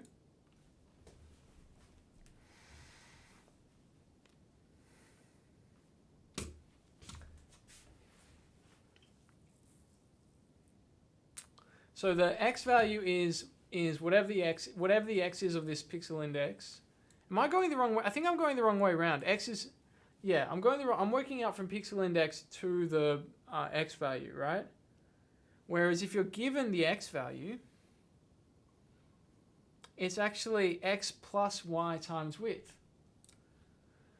Okay, so const pi equals x plus y times data.width, right? And the index for the red is pi times 4. So we're going to say data.data. Oh, I know. That's going to drive me crazy. Image data. Image data. Image data. Image data.data dot IR equals color dot R, right? I think it should be a lowercase. Okay, wait, pi, no, IP, right? Index for the pixel, index for the red, and yeah, okay, so we're actually just going to do this, right? G, B, A, IR plus 1, plus 2, plus 3. Now this isn't error checking, but at this point I think if you want to shoot yourself in the foot, you should be allowed to. So let's see, canvas test. Now I'm actually going to write a new test suite, a new test document. I'm going to call it Pixel Utility Test.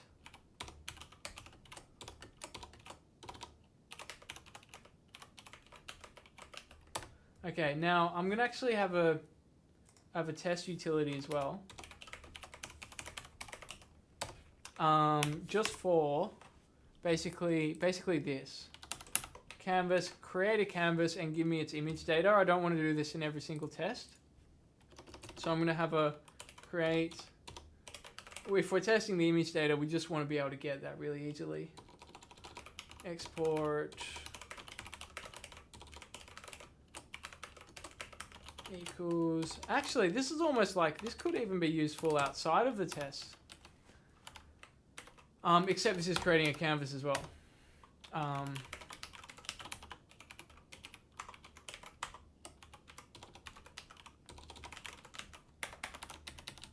Okay, and then we're just going to return that. Return. Okay, it's got that exclamation because I know that it's going to exist, so I don't need a. I don't need the undefined, so it should always return an image data. Yeah. So here it's image data or undefined, and here it actually we know it exists. Okay, so describe pixel utility.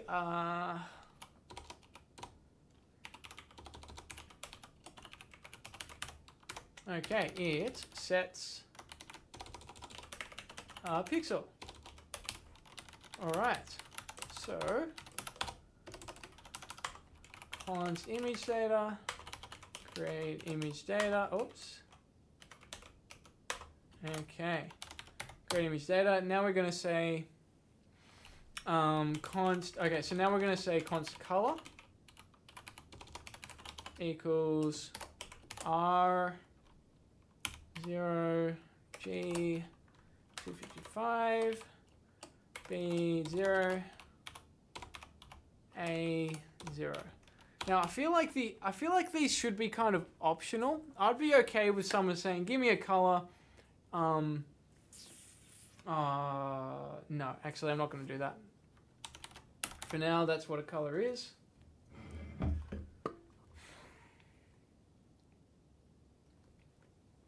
Now, if we want it to be really performant, this should probably be an array, right? An array of, and it should be a byte array of bytes. That'd be kind of interesting. So you just get your byte array and sort of paste it onto the other byte array, rather than using objects. Do we want to care about performance? Probably not yet. Let's just make it so it kind of makes sense, and then we'll do our performance stuff later. Okay, so if we say what's it called? Set pixel image data. Let's say 0 on the X and 0 on the Y, and we'll do the color. Okay, now image data dot data.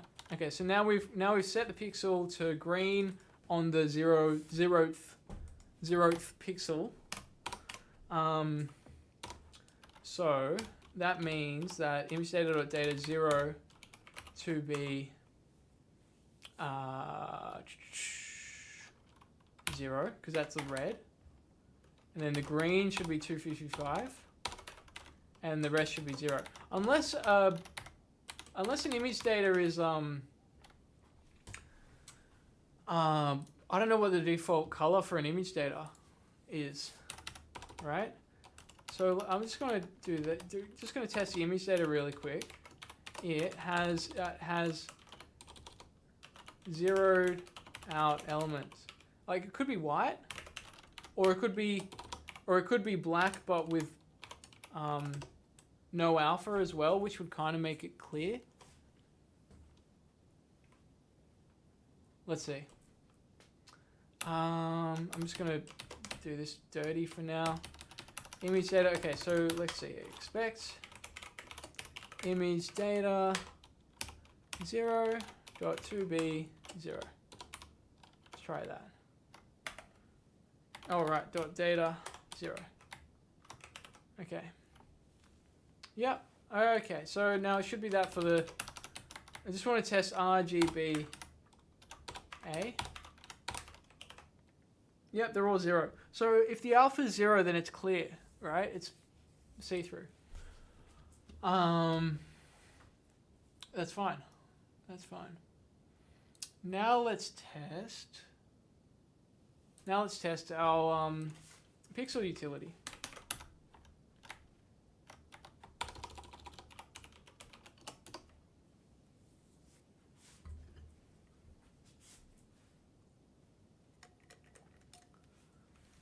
Okay, it failed.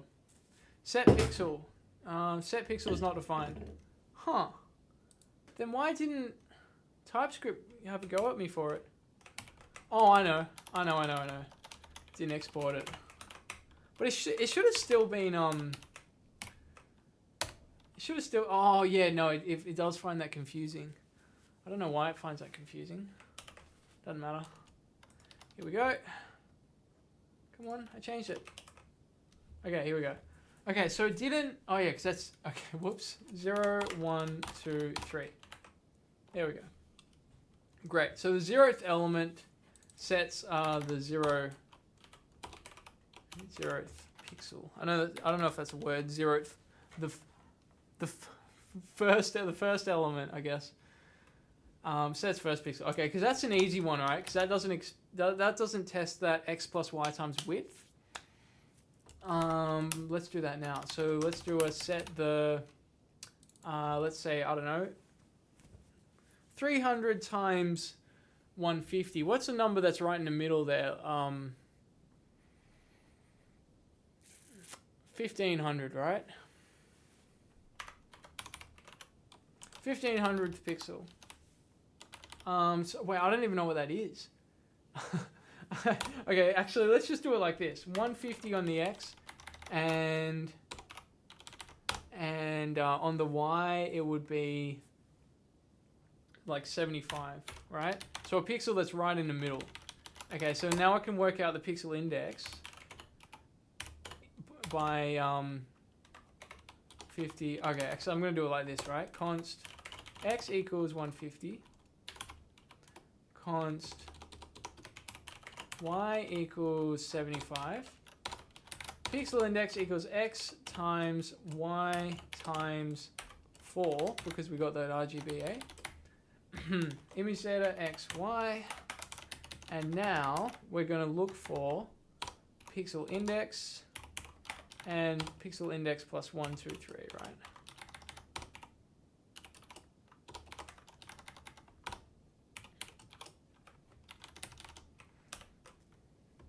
All right, good.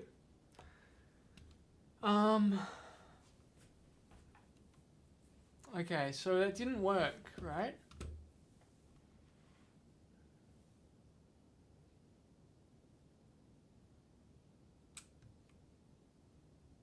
No, because pixel index isn't x times y, it's x plus y times width.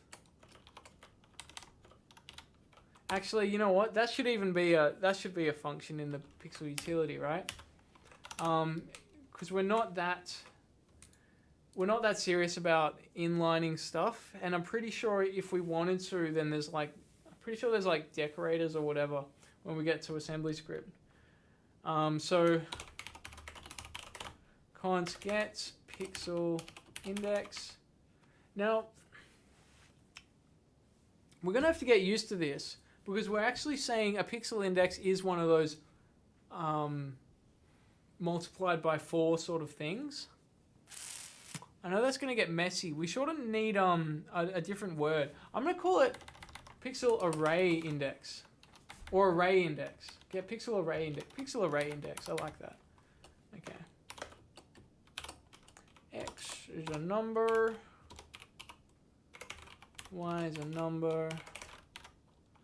And that's all we need. Oh, and we also need a width. Is a number. Right? And you just go x plus y times width. I know that seems ridiculous to be a function, but I just made a mistake doing it, so I guess it's worth it. So I'm going to change that over. Pixel array index, x, y, image data, dot width. Okay. So here now here I'm going to say get pixel array index. Oh, and do we need to multiply it times 4? Yeah, pixel array index times 4. Otherwise, pixel index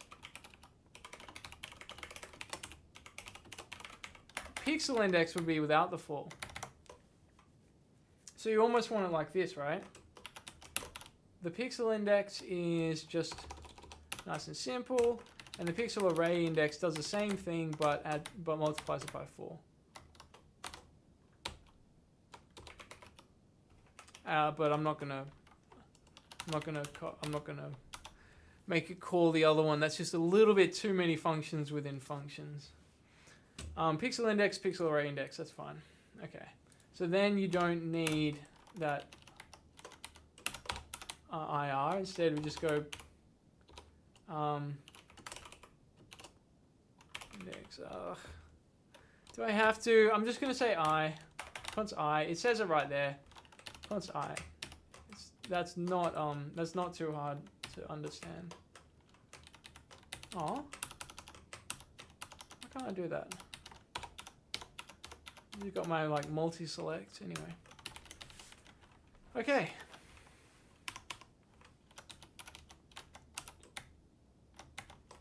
Equals get pixel array index.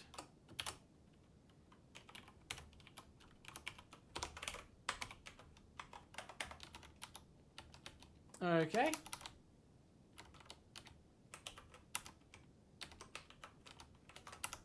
And it passed. Cool. Oh, that's cool. That's really cool. Okay, so now now we're just gonna write a few extra functions. Oops.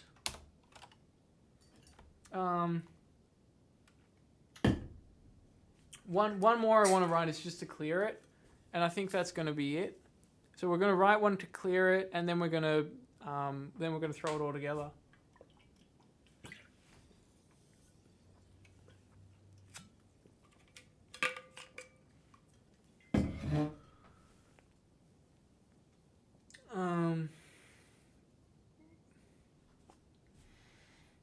All right, so export for const set all pixels.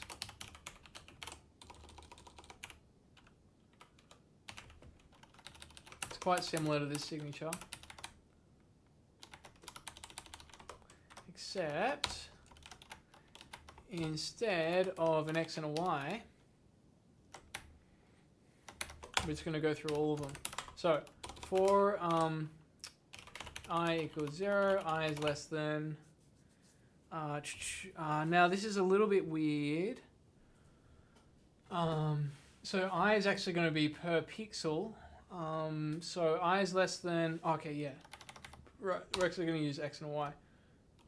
So we're going to do Y first for CPU caching. You want to go linearly around an array. So go Y and then X. Y is less than image data dot height Y plus plus.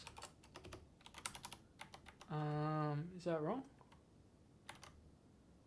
What's wrong about that? Y plus. Oh right, what commas?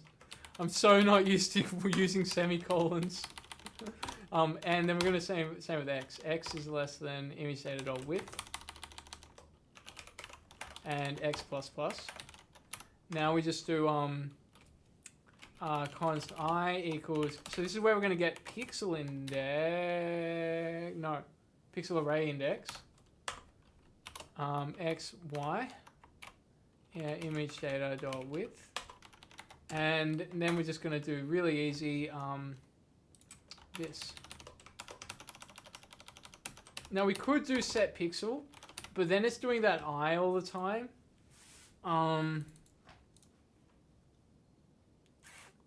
Although I really don't like all this copying of.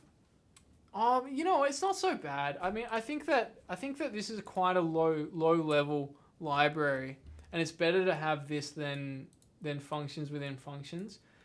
The only thing that would change that is if in Assemblyscript you could really easily inline them, right? If you could really easily inline them, then it doesn't. Yeah. So this, right? Inline. So request inlining of a constant of function. So that's really interesting. So that means that all of this stuff,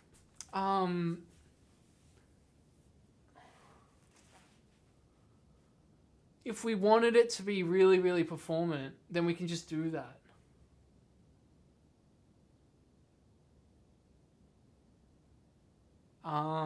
which means that we can write it in a way that's easy for us to read, and the compiler will make it performant later on when we wanted to inline it, right? I think that would be something like this, right? So we'll have a export const set pixel at index, right? So this is where we go like, I'm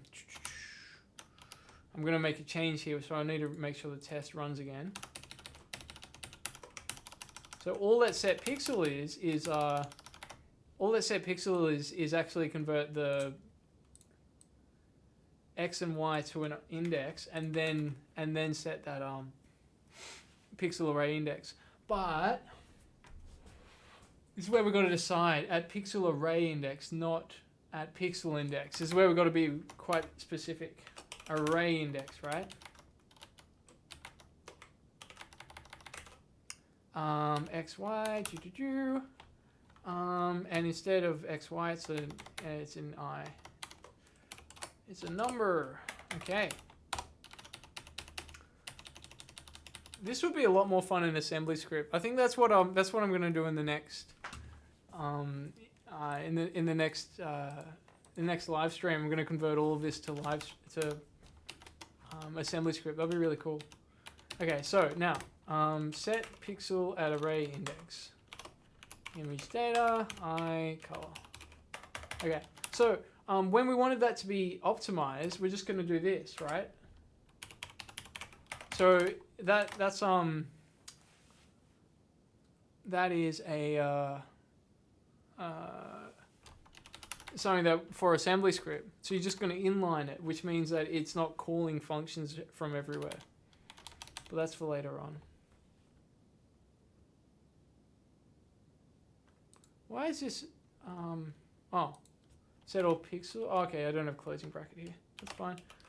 Okay. Cool. So now instead of this, we're just going to do this, right?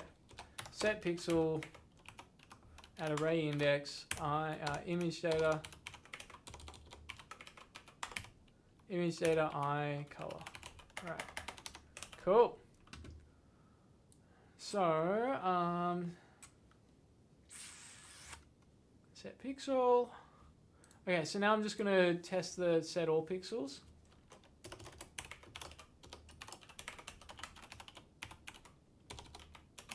And in fact, while I'm here, this is a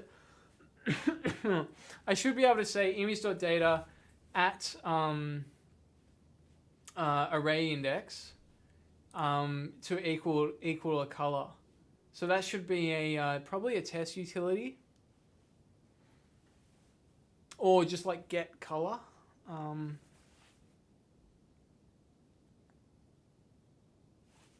Pixel utility. Okay, I'm just going to do like okay. There's a couple of helpful functions here.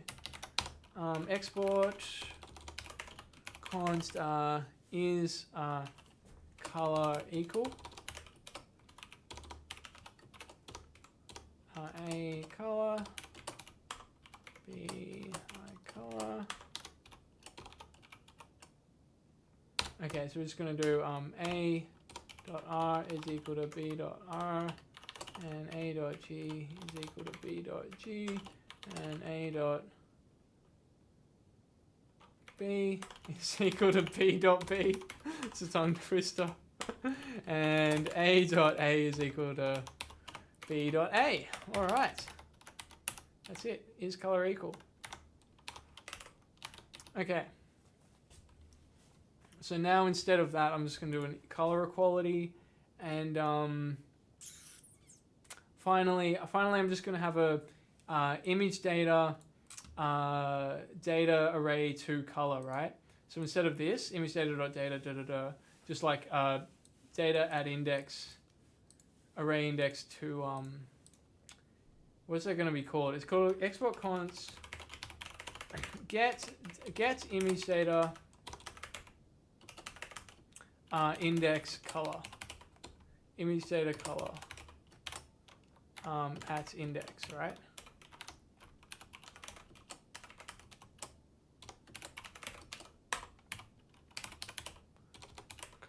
Index number. Okay, so now we're just going to write, this, right? So we're going to return an object, image data, dot data. So it's just the, you know, so we don't have to write this stuff down every time.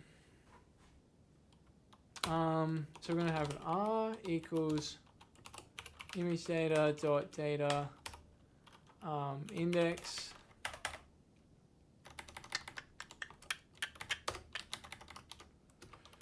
Sorry, it's a little messy. Okay, here we go.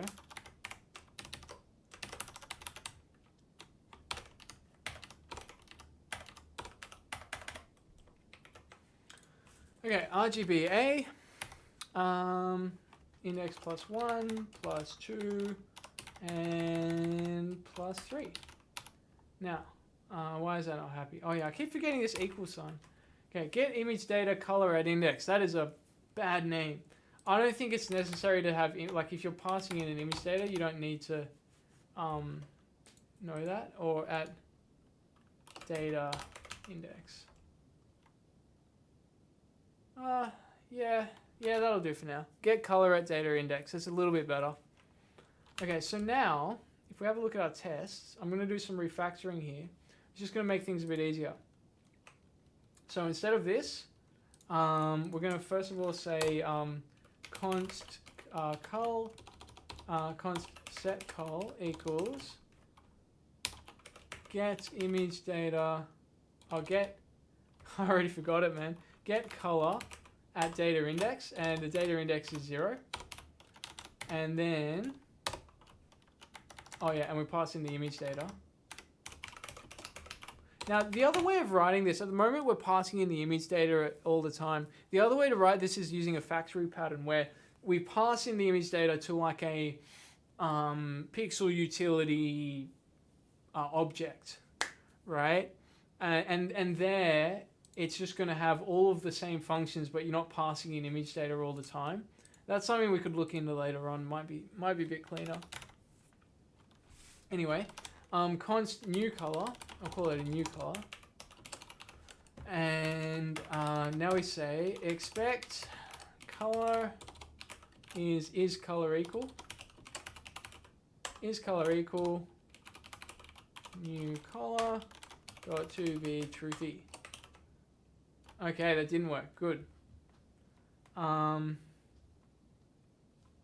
not? Sets all pixels. Oh, right. Sorry. Okay, so cool. So it did work, right? So we just did a bunch of refactoring, and we know it didn't break anything. And in fact, I can remove all this because it's doing the same thing. Okay, so const here new color. Now, actually, this is probably a better test because this one's actually getting a index that's other than 0. Let's see. So I'm going to go expect, new color equals get color at data index, image data, and the index is going to be pixel index, so PI, right? And expect is color equal color new color to be truthy. Cool. Okay, sweet.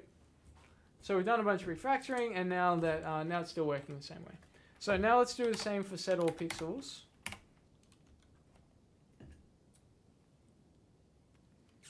Okay, so now what have we got to do?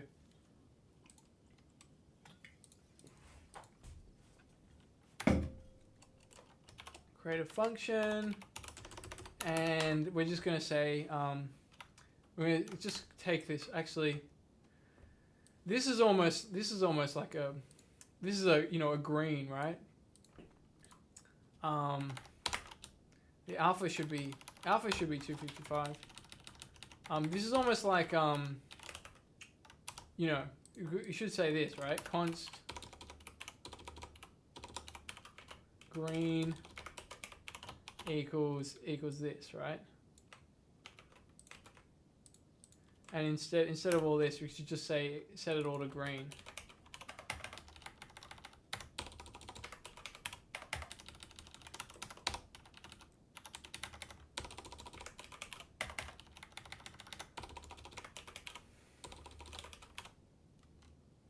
Okay, so now we're going to do the same thing. Now we're going to say set up all pixels, image data. Oh, again, we're gonna create a new image data for each test. That's fine. Keep it nice and clear. Set all pixels, image data, and the color is gonna be green. Now, for let I equals. So this is where we're gonna go through all of them and test that all the colors have changed color. So how we're gonna do that is let y equals 0. Y is less than image data dot height y plus plus. I mean, we could wrap it. We could write another function for this. I'm gonna leave it for now. Dot width x plus plus. Okay. So now we're just going to go through and expect and just do the same test for all of them, right? Get color at data index. So const we need to get that index first.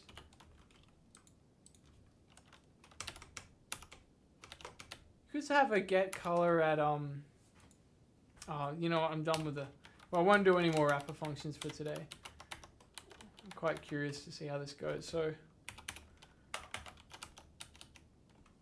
pixel array index, data index.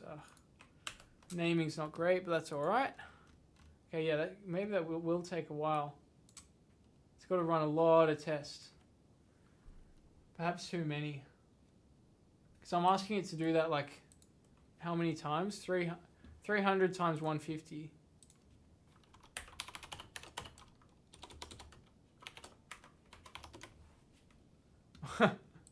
45,000 times. It's running 45,000 tests. That's too many. Hold on. Okay, don't worry. Sorry, that's too many tests. Yeah, I think I broke it. Yep.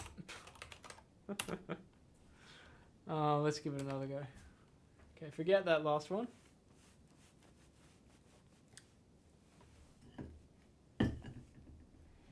Okay.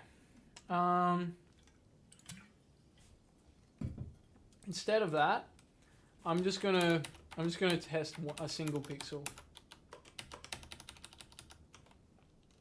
and the x is gonna be, I don't know, 200, and the y is gonna be 100. That'll be fine. Oops. Okay. So it didn't work.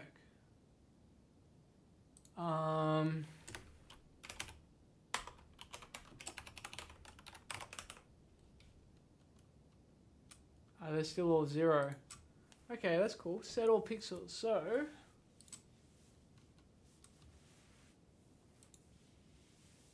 oh, that really should have worked.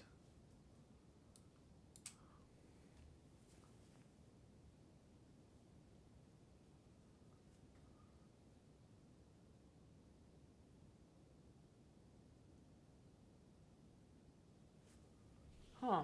Set all pixels. So set pixel at array index, get pixel at array index.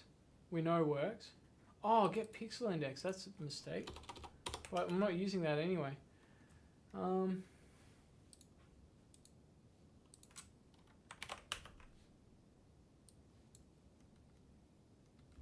So it's not setting that pixel. Oh, you know what I'm doing wrong? This is not an array index. That's a pixel index, right?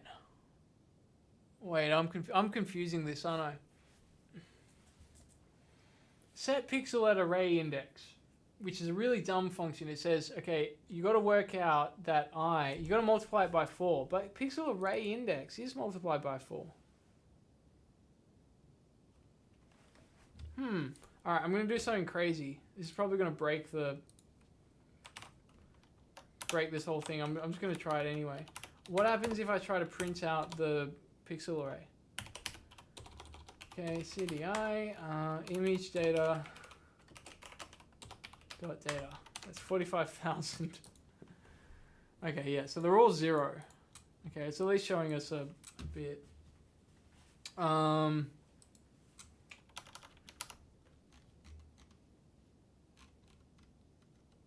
So set all pixels doesn't work, but set pixel works.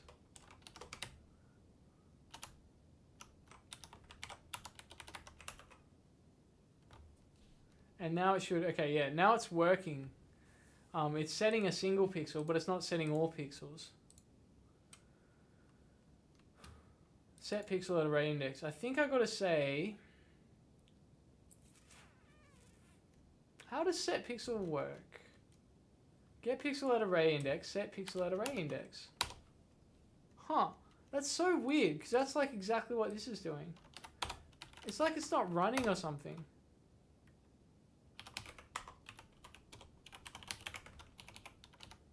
Okay, this is probably gonna crash it, but I don't care. No, yeah, it's not running. Why is it not running? Set all pixels.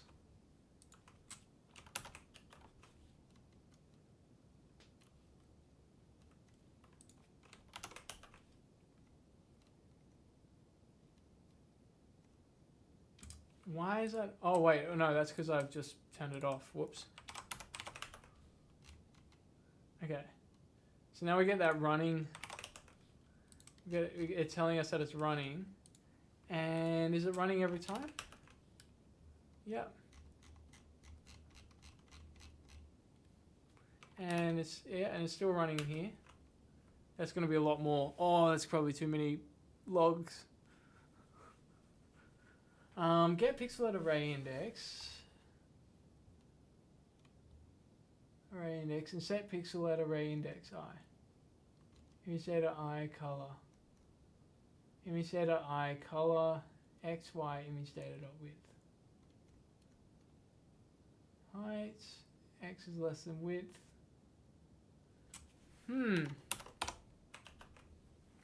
Yeah, I'm not sure about this. This is really bizarre. Set all pixels doesn't seem to be working.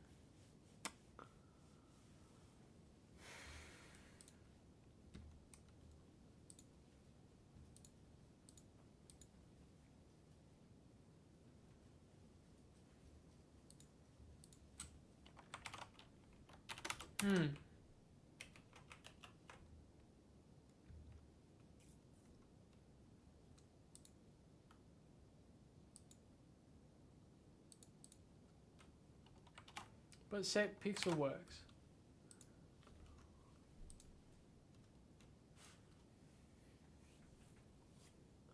Oh, wait a minute. Image data dot width, yeah. What if I did this? What if I did set pixel?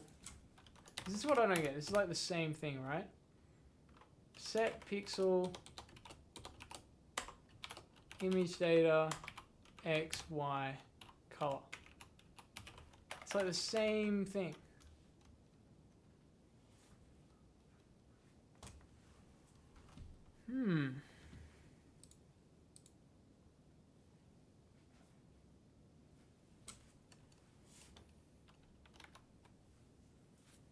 Let's try something. If x is less than 10, log get pixel.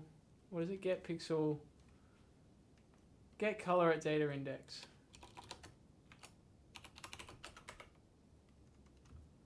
Okay, and it's going to do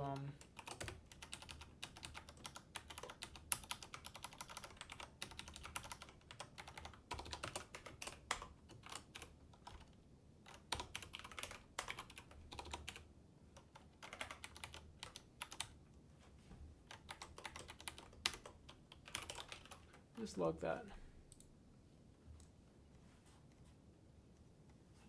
Okay, so it does. Why? So it does. It does do that. It is setting them.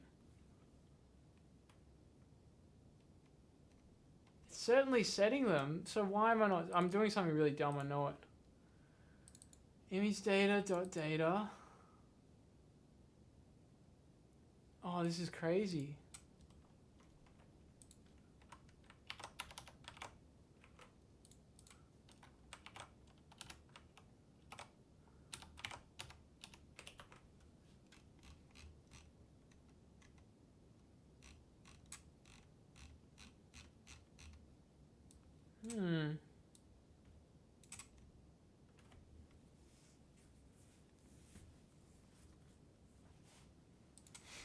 It's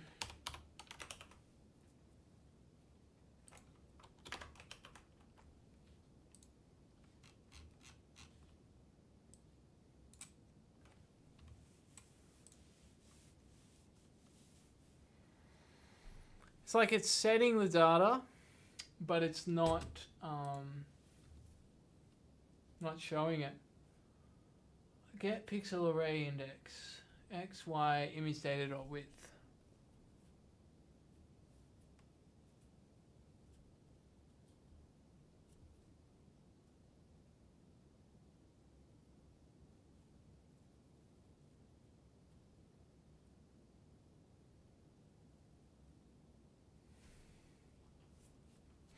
Let's try, what about?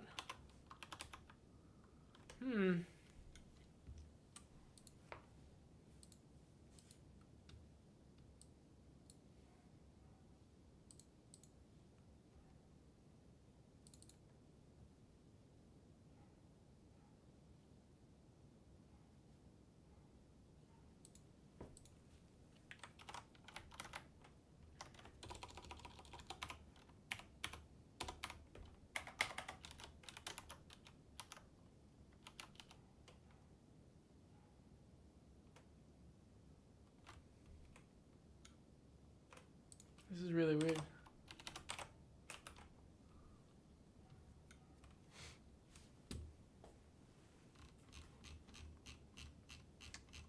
Wait, did I declare an image data? No. Because this is calling the same thing. When x is 0 and y is 0,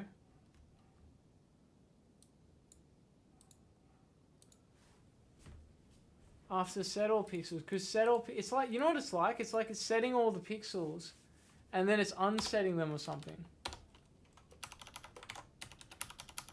Because that's the same. Get pixel array index, get pixel array index, get color at data index. But there it's like correct, and in the other place it's not.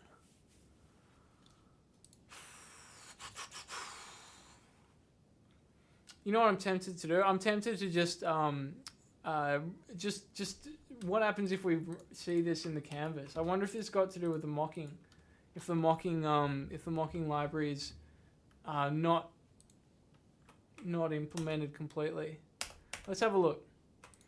So if I just kind of ignore all that and I just go to wait, let me just spin it up. Let's see, where's our index? Okay, so instead of writing oi, const canvas, get document dot get element by ID, my canvas, and then we're just going to do this. We're going to say const image data equals get image data. No, we'll go canvas dot get context. What is it? I can't even remember. Canvas dot get context. Okay, why don't you like that? Oh, I know. As canvas element. There we go.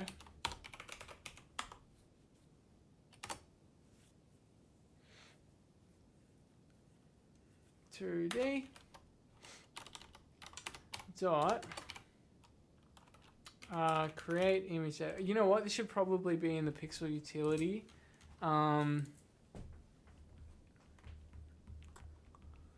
Because it's something that's just so obvious. Or you know what? I'll just do it for now. Dot create image data. Canvas dot width canvas dot height. All right. So now we're gonna say set all pixels, image data,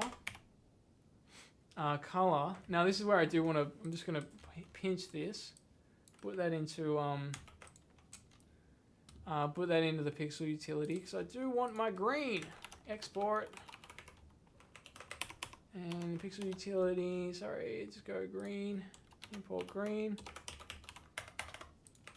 Okay, and then we can, okay, set all pixels, image data, green. Import, okay. So now I'm just going to spin up a server. Oh, right, start, okay. Start is, oopsie daisy, what happened there? Start is Webpack. I think it's just Webpack serve, right? Webpack serve.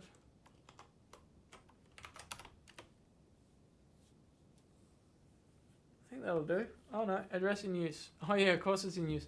I'm gonna cancel the other one. Cancel this for now.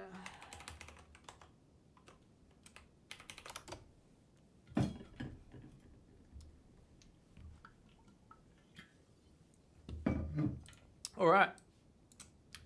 Here we are, and now we'll go localhost 8080. See how we go. Okay. No news. Got our canvas. So obviously it didn't work, right? The other thing we can try is just that set pixel. So I'm still not sure why that set all pixels is not working. But the other thing I want to try is set pixel. So set pixel, image data, X can be, I don't know, 100, Y can be 100, and color can be green.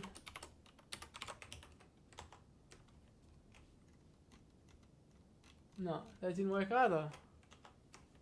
Is this even, is this thing even on? Hi. Okay, so it is on, it is. I've never worked with image data. Do I need to like apply it or something?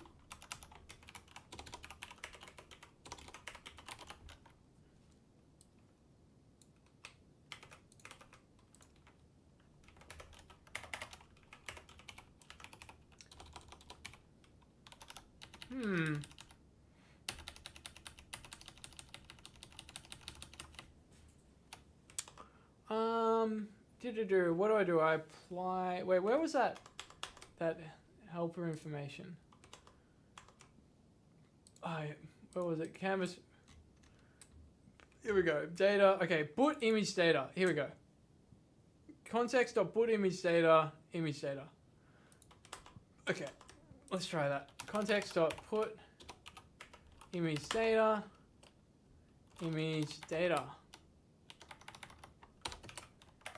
I feel like that should be 0. Do I even need to put it? Yeah, I do.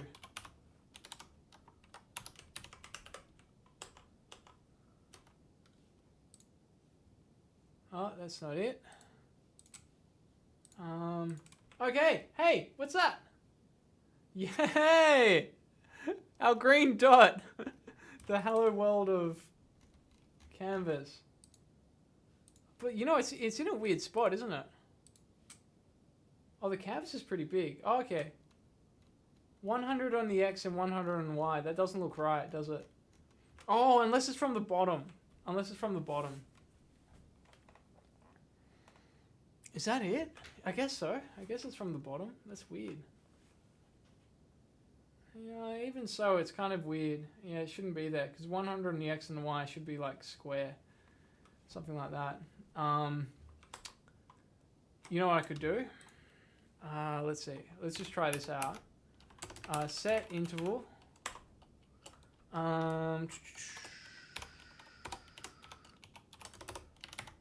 Let's say every 500 milliseconds.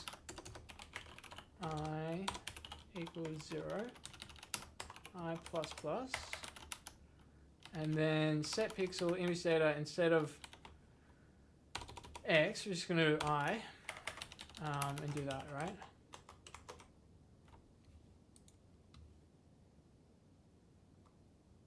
Huh.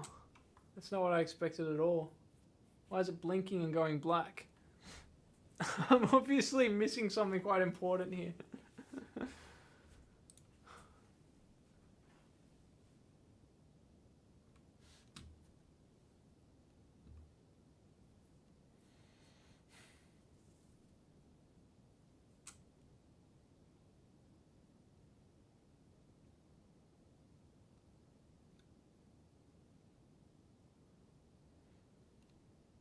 100 on the X. Create image data. 100 on the X, 100 on the Y.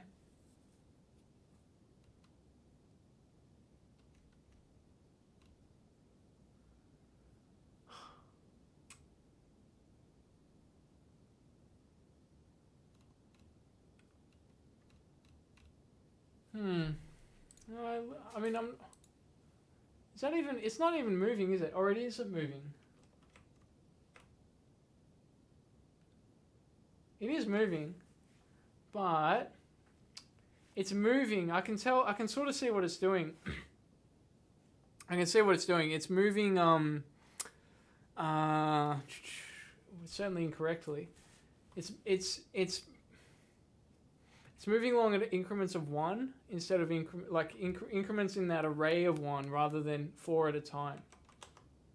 Okay. So in my pixel utility, so obviously my tests are missing something here. In my pixel utility, when I say set pixel, get pixel array index, x plus y times width times 4. Oh, I got it. Order of operations. It's got to be like that, right? X plus y times width times 4.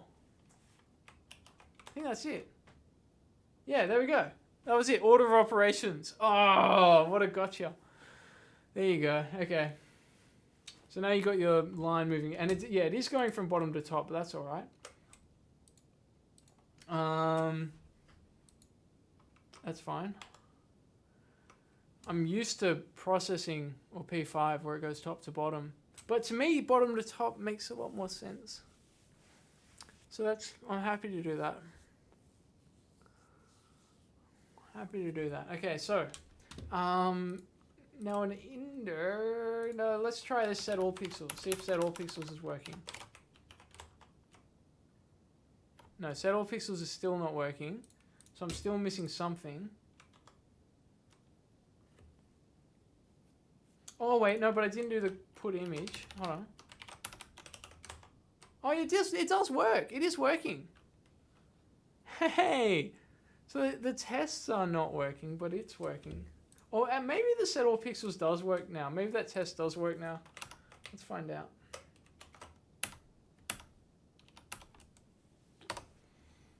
Okay. So it sets all pixels.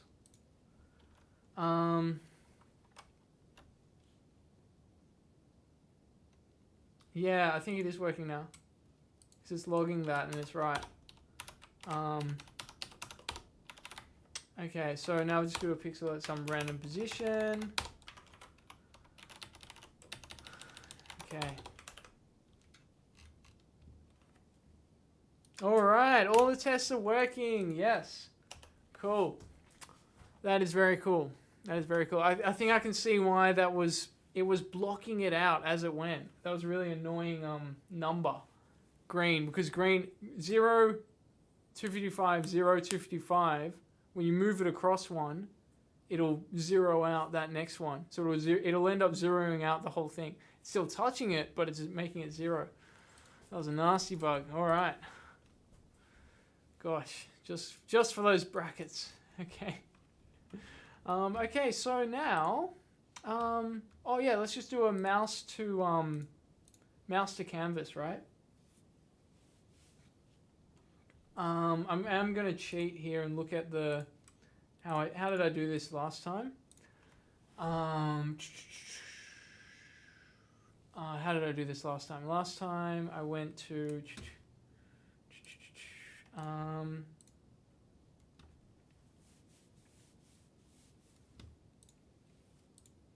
okay, here we are. Last time we go to source, UI handler, no, it was graph functions, cursor handler, right? Draw a line. Okay, pause, get mouse XY. So what's get mouse XY? Okay. Event.clientX minus. So I think the trick here, if I'm not mistaken, is that HTML says that the okay. The HTML has a margin of 0. I think that's important. So then the canvas is right in the corner. Okay, so I'm just going to do this, right? I'm just going to say, go to my HTML and have a style tag, and okay. So I want this actually to be HTML body position. I don't think position needs to be. Overflow hidden margin 0. I think that's all. I don't think max width, max height is necessary. So I think now, let's just do this, right? Just do quick and dirty. Window.add event listener. Okay. Mouse. What is it? Mouse down. Mouse down?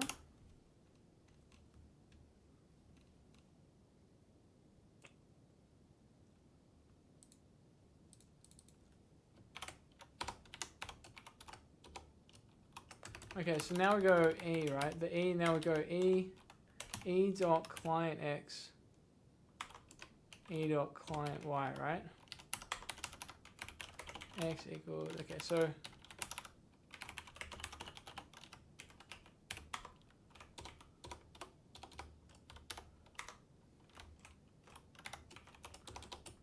just log the X and the Y.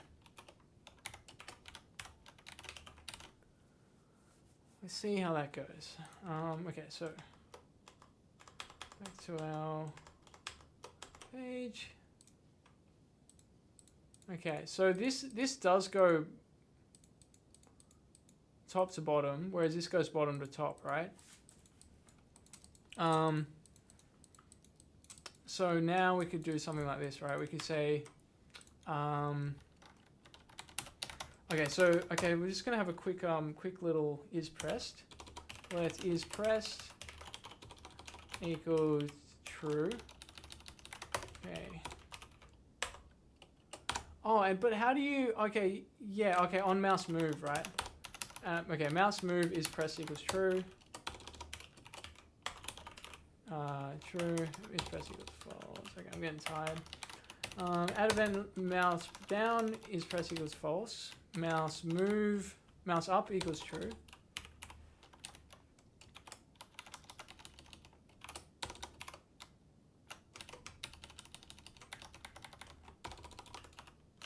And then mouse move.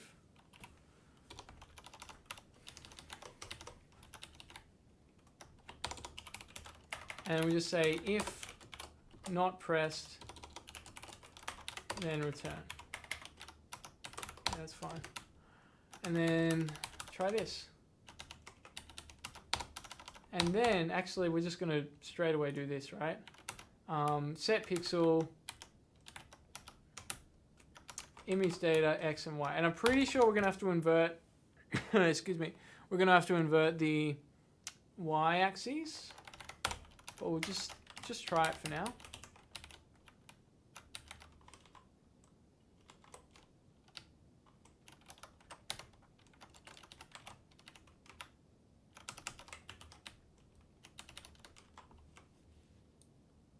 Oh, we don't. Oh, it's wait. Oh, yeah, because I had like, yeah, X and 100. Okay, my bad. Okay, that's fine. It should freak out. Oh, yeah, so I haven't figured out those corner cases, but that's fine. I don't mind. I'm going to add a clear button because that's just going to be so good. Okay, button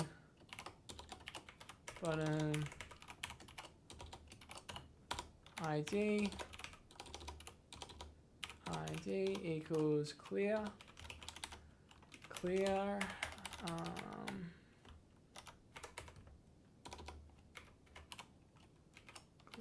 okay.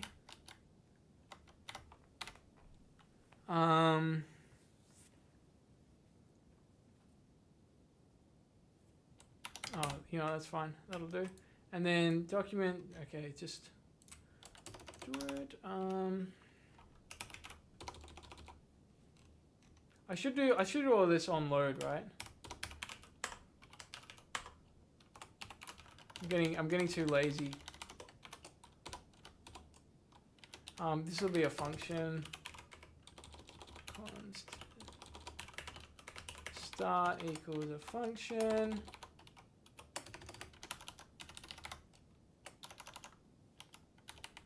Const start equals a function. Why doesn't it like that? Oh yeah, load. Okay, yeah, right. Load is start. Okay. Okay, this will all go in start for now. And we don't need that. Oh yeah, okay. Now we'll say document dot get element by ID. Was it button clear? btn clear. Dot add event listener on click.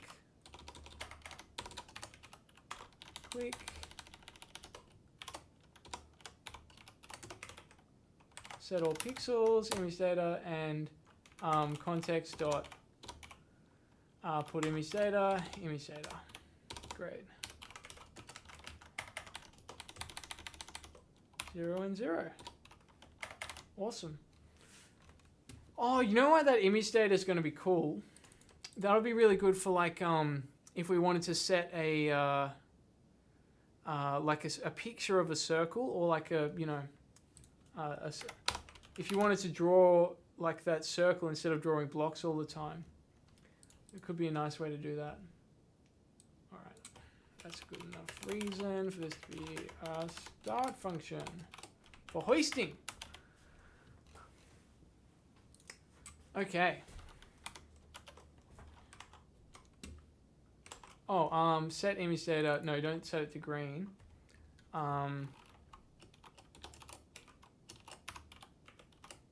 0, 0, a 255.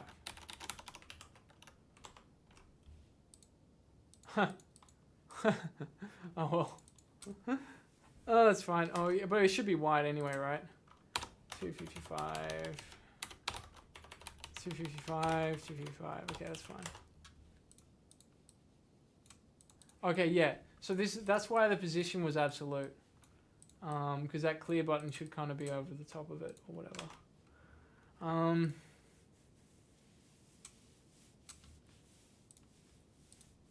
Easily done. Position is fixed rather. Let's just copy it, I guess. Pretty nice way of doing it. Position of fixed, and I'll just screw it. Just copy it. Just copy.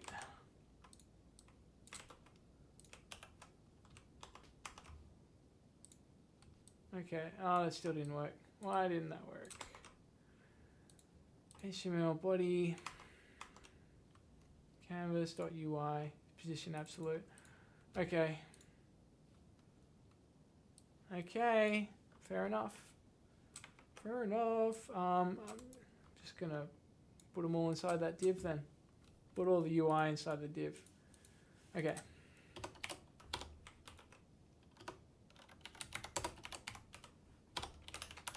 Okay. And have the UI absolute as well.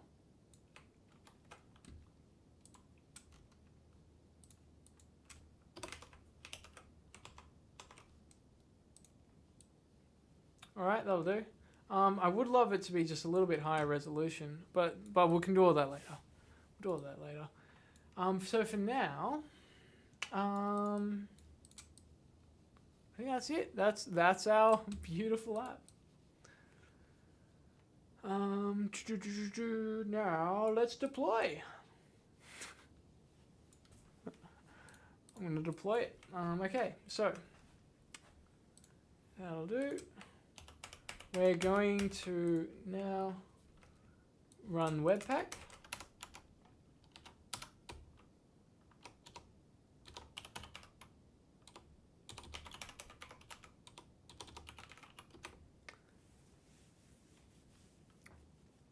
Okay, and then we are going to, now I could just copy, yeah, you know what, I'm going to copy and paste it for now. Where's this other, here we go, public, okay. So now instead of that beautiful, that beautiful, document we were working with before. Actually, I'm going to hopefully just be able to host from a dist folder rather than a public folder. I wonder if that's too hard to change. Let's see, Firebase, project default, hosting, oh, here we go, public dist. That should be fine. Destination, okay. Let's see, deploy. What was it? Firebase deploy.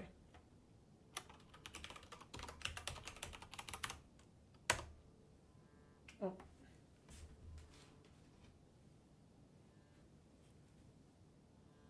One moment. Hello, Peter speaking.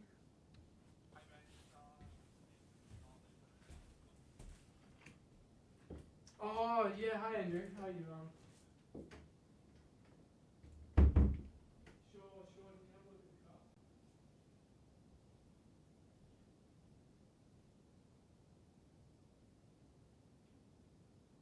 So how are you feeling about it?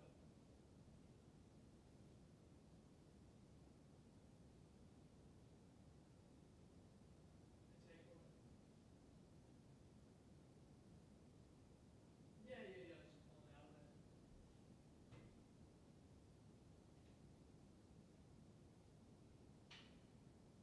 pulling out of there. Yeah, yeah. I got third party copy. Oh yeah.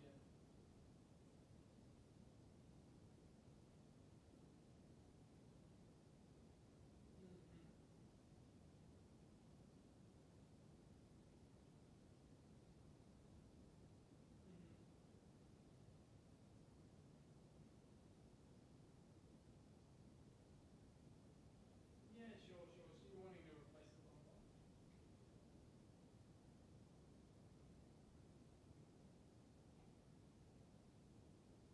Right, right.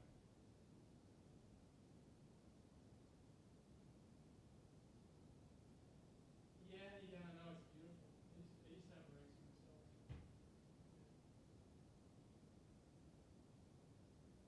Yeah, sure. Why don't you take next door and let me know what they say?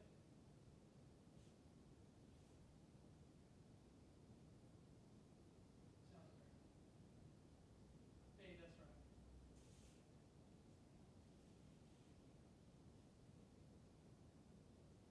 Sounds good.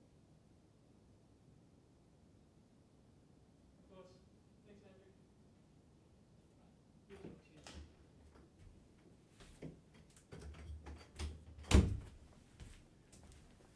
Sorry about that.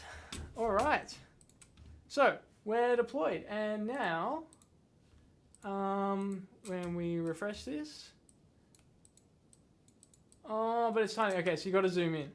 You got to zoom in. Okay, but that is our app, and we're done. We go clear function, and that's our chancy.org. Awesome. Well, that's been fun. So next time I'm going to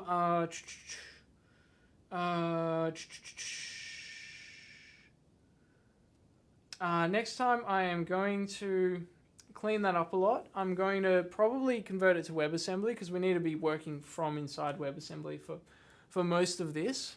And yeah, well, thanks for tuning in.